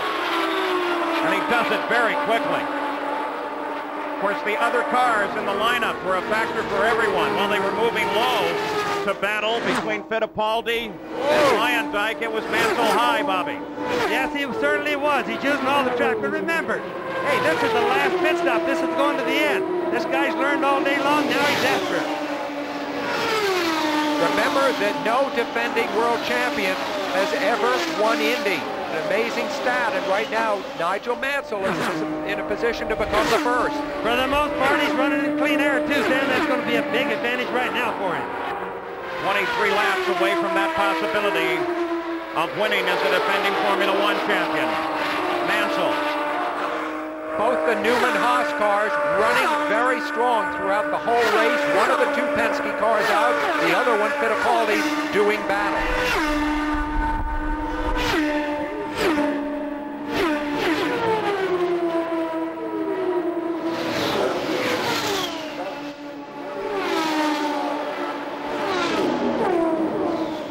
Just so you know what that sign means, it means you're down 2 seconds to Mario and 1 second ahead of the guy behind you. Ahead of him is Lyondike. Behind him, Boissel. Mario runs in fourth. The order is still Mansell, Fittipaldi, Lyondike, Andretti, Boissel, Goodyear, and Brayton.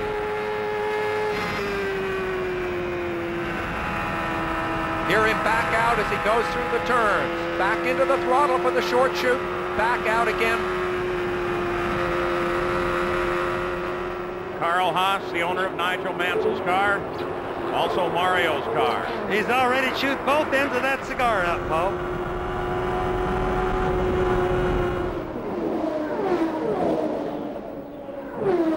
He begins to slip a little bit behind. They give the board to Mario.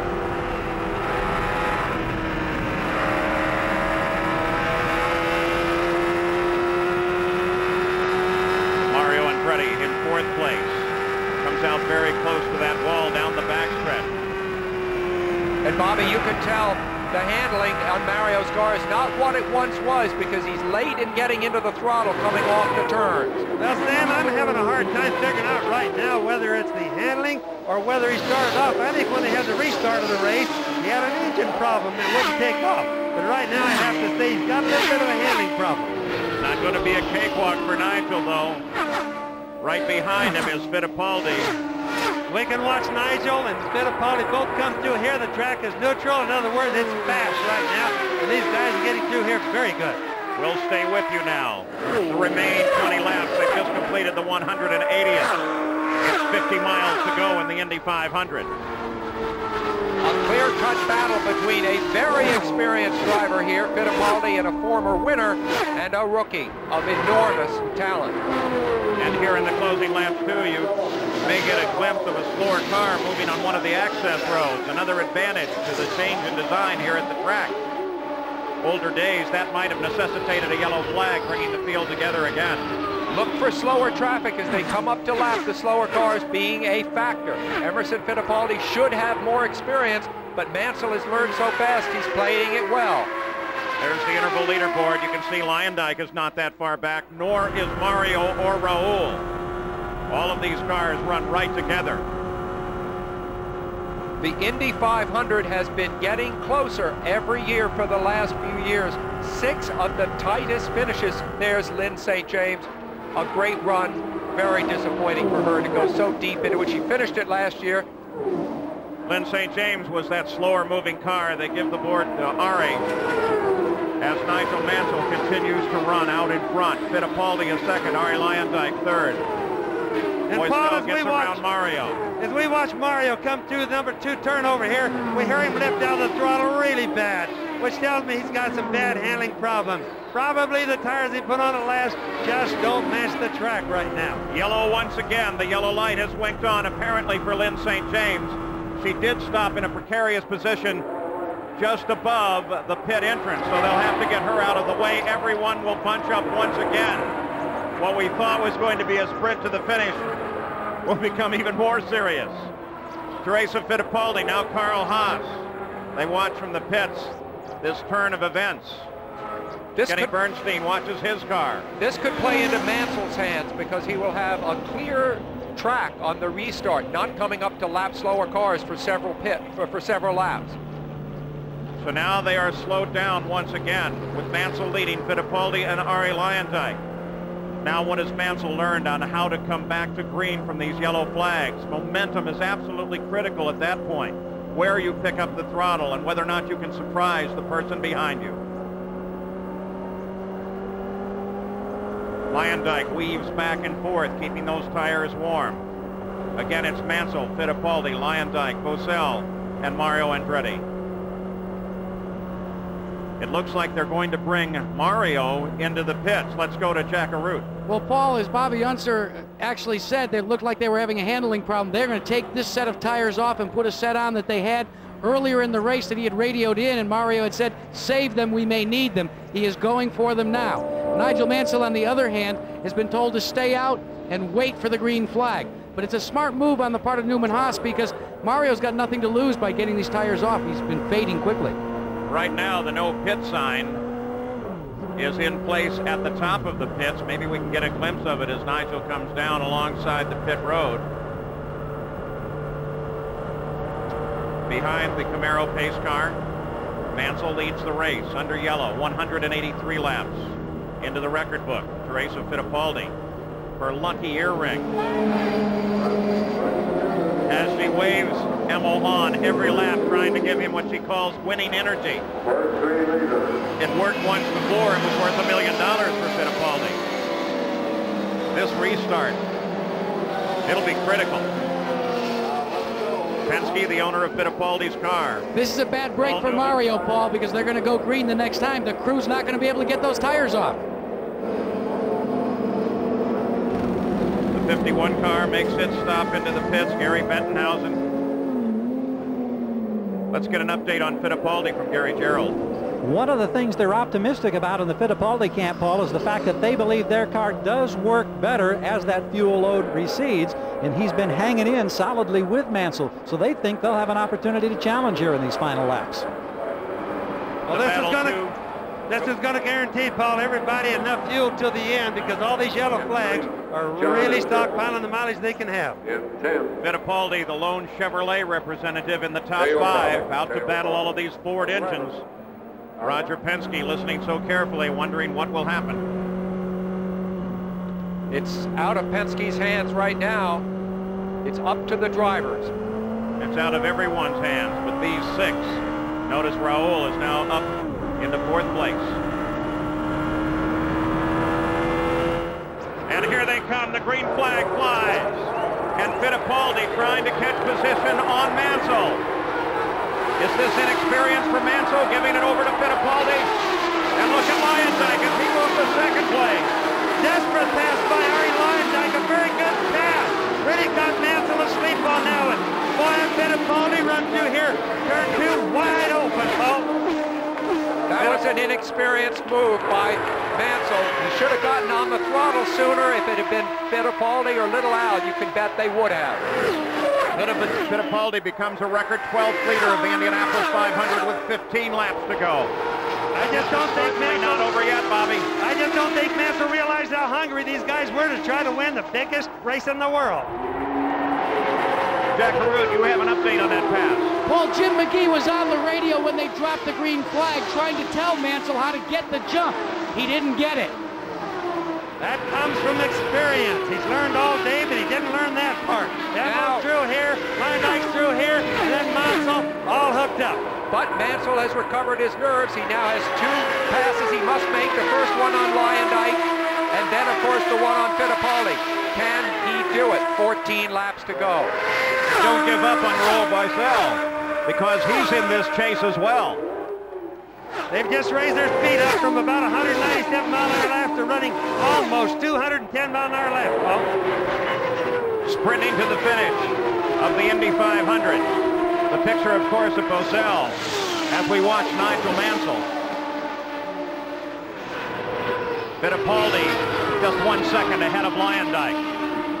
Mansell's getting into the turns fast, but he's slow coming off of them, which is blunting his attack. And meantime, Fittipaldi is getting away. If Mansell's going to make a move, it's got to be now on Luyendyk, or forget it. And you know right now, they've all got them in their race gears. Remember we said, they have a cruise gear and a race gear. I guarantee you they're all in the race gear right now. 13 laps to go. Remember, too, historically, the person who leads at lap 190 does not always win the Indianapolis 500. Closest finish among the top three, 1.8 seconds and 86. Rahal, Kogan, Mears, owing to a late race yellow. Emerson pulling away just a little bit, but still looking very smooth through here, Paul. We have the makings of a very tight finish here at Indy. Boisel closes on Mansell. Luyendyk closes on Fittipaldi. And Fittipaldi, you might think at his age, he's in his mid-40s, would he be getting tired now? No, he is extremely fitter a couple of years ago in a contest at Pele. I think he's good for the last laps at full throttle. Brazilian run first and fourth at Indy right now. Boy, Mansell got it way high coming off that last corner. Mansell's battling it off the turns, there's no question. He's swooping into the turns well. He just can't bring the car off the turn. The handling on Mario Andretti's car's also been fixed. We can hear him going through turn 2, and he's wide open, trying to catch the other guys.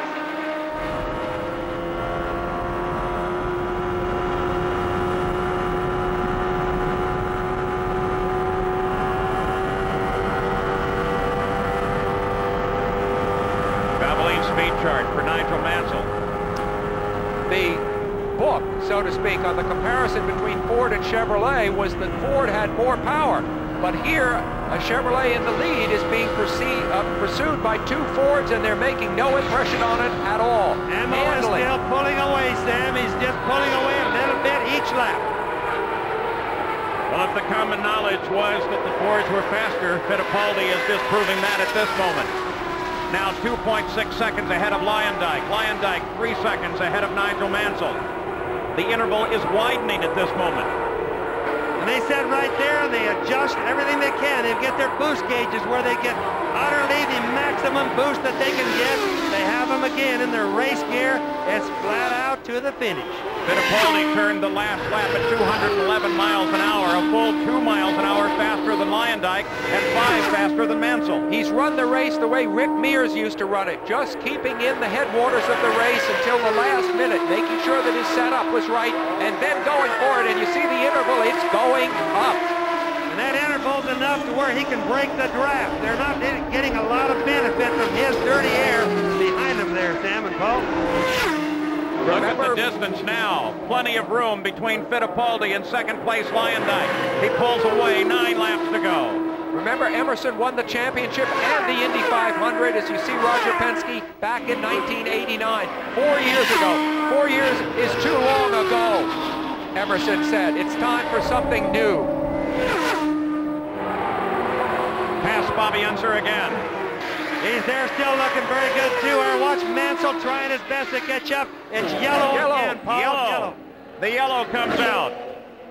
This will slow the field again.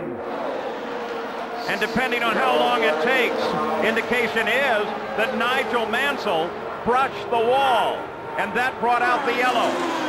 That comes as no surprise to me at all. He's been riding a bucking bronco for the last few laps since the restart. Here he is. Let's look on the over. right. Nothing obvious there. Nose wing is in place. All suspension members appear straight. Mansell doesn't seem to be bothered by it. No, and everything is smooth. You don't see the car jumping or anything moving around erratic at all, Paul. Equipment didn't roll, so they should be able to come back to green rather quickly. As soon as they get there. Look at Nigel jump. What's he doing there, Bobby? He took it over onto the rumble strips for a second. Let's watch here. He's probably just feeling, trying to see if everything is all right. He knows what he's done, whatever it is, but it didn't happen over here, so I didn't have a report on it. Bobby, if he brushed the wall slightly, he might have an alignment problem, and he just wanted to see right how the car felt to him. Yes, that's right, Sam, but he gives no indication of wanting to pull in and get it checked. No, I agree. I think he's going for broke on the thing right now. It's all he really can do. A pit stop he'd be history if he pitted. Almost coming to a full stop as they bunch behind the pace car. You watch Roger Penske, he knows things can still go wrong. And as they bunch up, Bobby, there are 10 cars on the leader lap. 7 laps to go.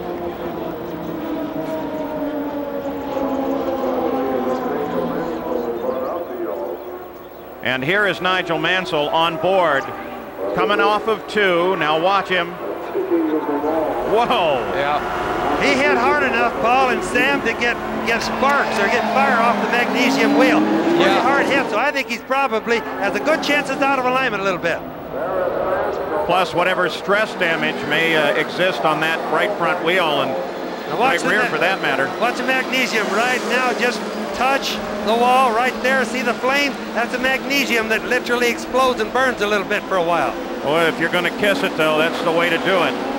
Mansell touches and continues on. Boy, he rode that out, but now he's got to wonder what has happened to my front suspension.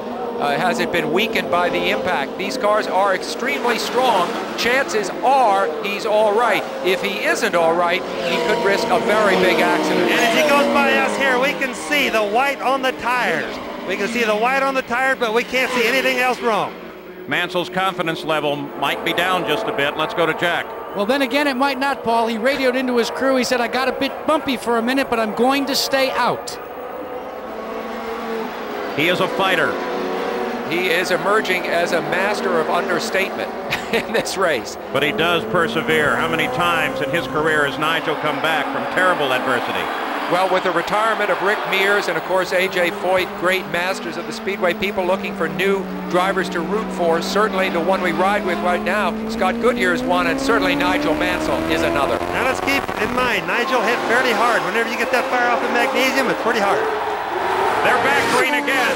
Now with 6 laps to go in the Indianapolis 500. Did Mansell learn enough on that last restart? No, Fittipaldi continues to dominate. But he did at least learn, as did Bozell, that they follow the leader everywhere they go. Now 5 laps to go. Fittipaldi took that restart exactly the way you should. He got in the throttle first, as was his right as the leader of the procession. Mansell didn't even give his car a chance to get checked out. The guy's going for broke. Unbelievable personal courage. They call him the Lion, and you can see why. But he continues to run high off of the corners. There he comes off fairly low. Mario comes off high. Fittipaldi still pursued by Lyondike.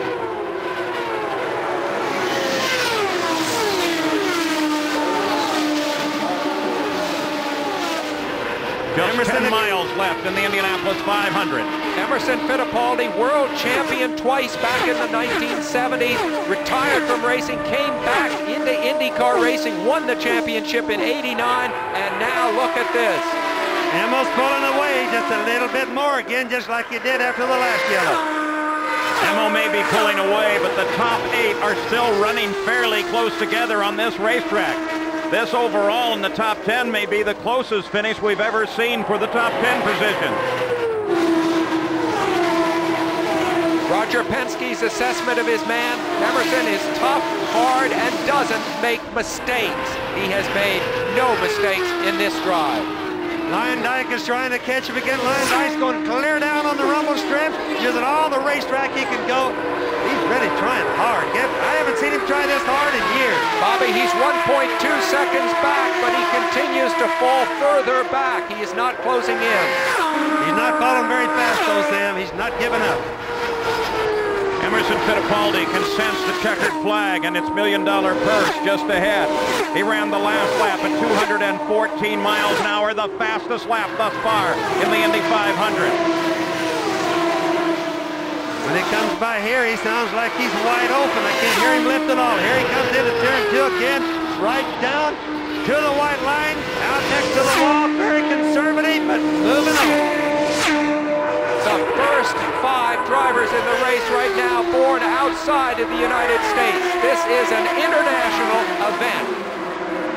Emerson Fittipaldi continues to pull away from Arie Luyendyk. As we watch now for the white flag that will indicate Fittipaldi has just 2.5 miles to go for his second win at the Indianapolis 500. And there it is. Another Penske car heading into the record book. 2.5 miles to go. Fittipaldi works through the short chute, now into the second turn. One more full straightaway to run. 2 corners of short chute, and then half a stretch, and Fittipaldi will be home.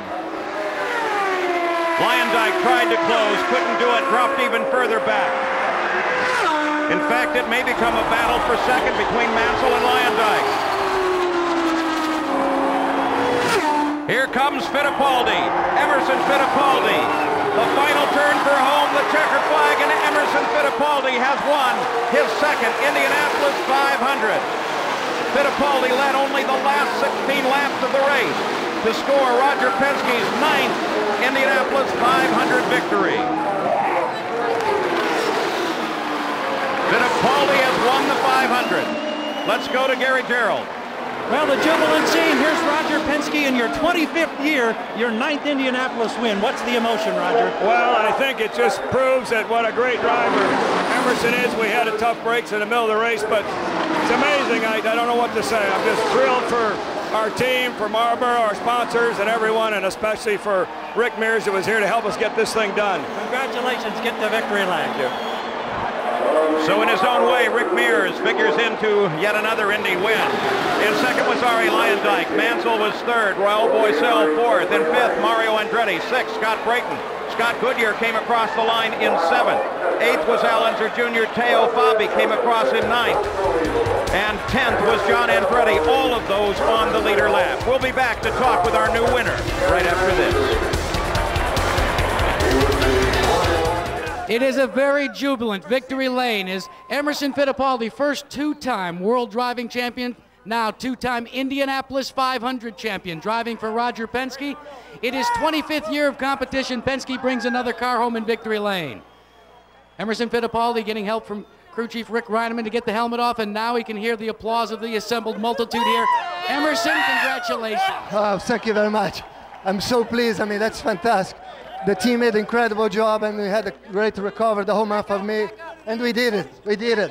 You waited and waited and waited, and then made your move when it was most important. Well, I think it was the last 2 yellows. We had great. No, I'm not having the milk. Thanks. Now there's a first. Emerson, you're not going to drink the milk. Well, I'm going to drink the orange juice. That's my producing, and I'm going to have this time orange juice. I produce orange juice. Back in Sao Paulo, Brazil, he produces the orange juice, so he's going to go that way. But Emerson, let's talk about the restart with Nigel Mansell in the lead. Tell us about the move. Well, I think it was a good move. You know, Nigel did a really good start too before last, but we were able to catch in again, and you know, the car runs perfect. What else can I say? I'm so pleased. Second win in Indianapolis. I mean, Roger Penske and his dealership, and Marlboro, his backup, and all the team, they did a beautiful job. Thank you. Well, we have the president of the Indianapolis Motor Speedway here to make a very special presentation to you, Emerson. In addition to the Borg Warner Trophy, Tony George is here to make an extremely important presentation of the victory wreath. Tony? Emerson, on behalf of the Indianapolis Motor Speedway Corporation, it's an honor to present you with the Borg Warner wreath, signifying this is the second time you'll have your face on the Borg Warner Trophy. Congratulations. Thank you very much. All right. Thank you very much, Tony. You know, to win Indianapolis is the best event in the world. I'm very pleased. You guys put a great show here. Thank you very much. Thanks for all the racing fans that follow me up and all the good support. Thank you. Emerson, compare this victory to your first victory. Well, I think I'm very, very pleased. I mean, it's very emotional to be able to win again in Indianapolis. I mean, it's great. And what else can I say, Jack? I'm so pleased with this win, and I'm so pleased. I even did not say, well, you know, I'm so emotional. You were so quiet throughout the month of May, and it seems to be breaking loose to you now as you get the congratulations of your wife, Teresa. When you woke up this morning, what did you gauge your chances at winning to be? Well, I think I had a great chance of winning. I had, you know, looking optimist for the race. We had a good setup. The temperature today was exactly the same temperature when the car did the quickest run during the week.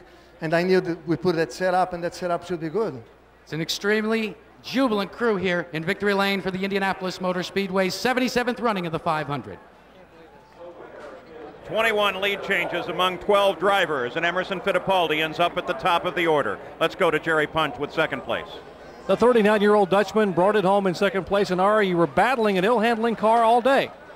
Well, my car really wasn't that good in traffic, and that's why at the end there, with Emerson running in clean air and me behind him, you know, I did everything I could, but the car picked up a tremendous push through the corner, and then right off the corner, they would go to a big loose, and last 2 laps, I just said, oh, forget it, it's not going to work. But, you know, the target team came through today anyway. I mean, we were running at 10th position in 60 laps to go, and the second to last restart, I said to myself, just forget it, I'm going to go bonsai a little bit, and I passed a couple of guys on the restart, and then I passed Nigel around the outside here. So I threw caution to the wind when it mattered, but I couldn't do anything about Emerson. He kind of tricked me out on the restart. He made me get all crossed up because he made me go down to second gear because he started off really slow. But you know, I'm really happy for Emerson. He really deserves the win, and I'm really happy with second, although it's a little disappointing. The 1990 winner finishes second today. Let's check in with Gary Gerald.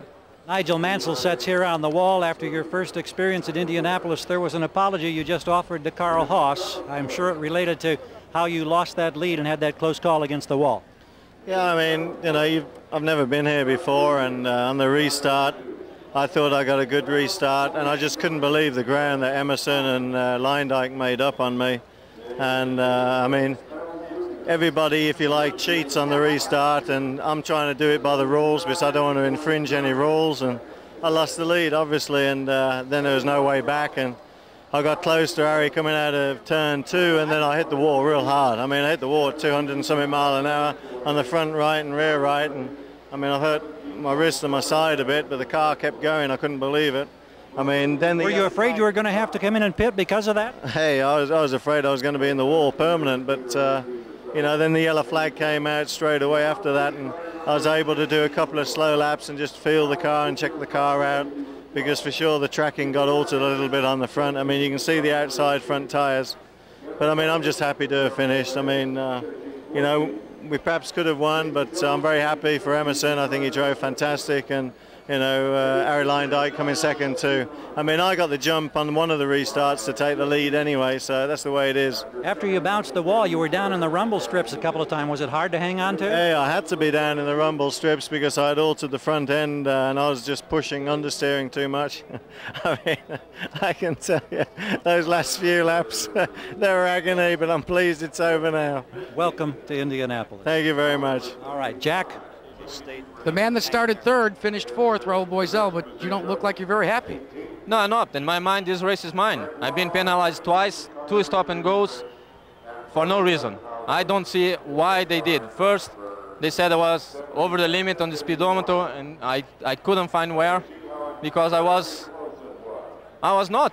I was careful about it. The second stop and go, I was already coming to the pits on the yellow cam. I have no choice if not coming to the pits, and they penalized me twice. So this race, in my mind, is mine.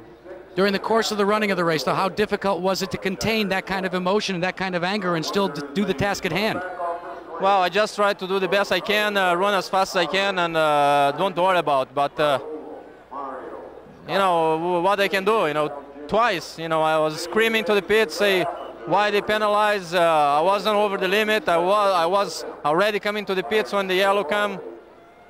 I'm really disappointed. Paul, this other Brazilian is not at all happy. And like others before him who believe that they in fact have won the Indy 500 beginning in 1911, where Mulford thought that he in fact was ahead of Ray Haroon at the finish. But today it is clearly Emerson Fittipaldi, the winner of the 77th running of the Indy 500. And let's take a look at the race summary now. The Valvoline race summary. Emerson Fittipaldi wins the Indianapolis 500. His margin of victory, 2.8 seconds over Ari Leyendyk. And the rundown of everyone finishing in the field. It was a tremendous race, 24 cars running at the finish. As we look through the entire field now for the Indianapolis 500. Nigel Mansell will leave here still leading in PPG standings by 7 points over Mario Andretti. But there they are, the participants in the 77th running of the Indianapolis 500-mile race.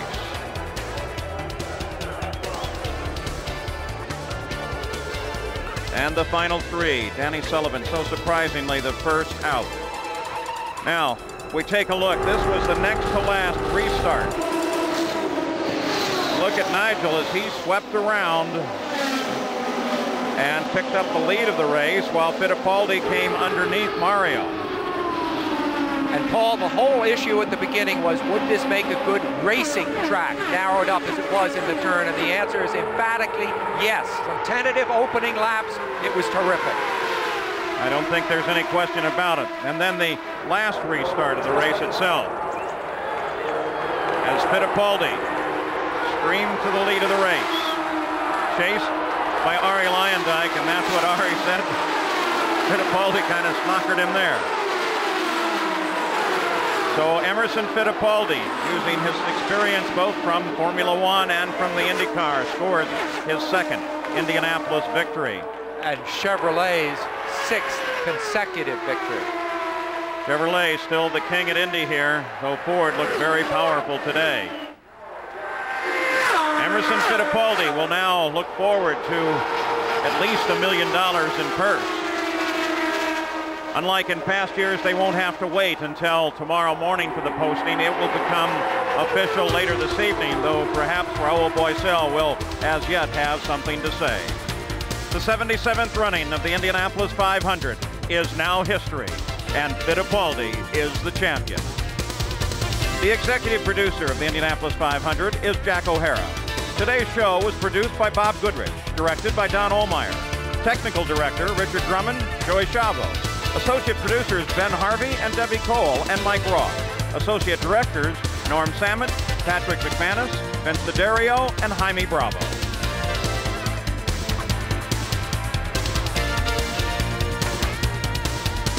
So the race has been run now for the 77th time, and Emerson Fittipaldi joins a group of two-time winners like Tommy Milton, Bill Vukovich, Roger Ward, Gordon Johncock. Now Fittipaldi adds his name to that list and looks for a third win at the Indianapolis 500-mile race. The celebration already underway as the victory lane is broken down, and Fittipaldi will take a victory lap around this 2.5-mile oval in a final salute to this giant crowd. The rain predicted at the start of the day has kept away. It was a clean race to the finish. No injuries, a safe race, though there were some impacts with the wall. Overall, it was Emerson Fittipaldi who was able to persevere and pick up his win at the Indianapolis 500. But it's still a long season ahead. A week from now, we'll be in Milwaukee for the Milwaukee 200 on that famous and antique Milwaukee Mile. But for the moment, the Penske team can bask in the glory of yet another victory. They averaged 157.207 miles an hour to put Emerson Fittipaldi in front at the checkered flag, 2.8 seconds ahead of Arie Luyendyk. Nigel Mansell was third. I'm Paul Page for Sam Posey, Jack Arute, Gary Gerald, and Jerry Punch. We've enjoyed being with you in this 77th running of the Indianapolis 500. The new track and its configurations worked well, and it has only whet our appetite for the 78th running 1 year from now. So long from the Indianapolis Motor Speedway.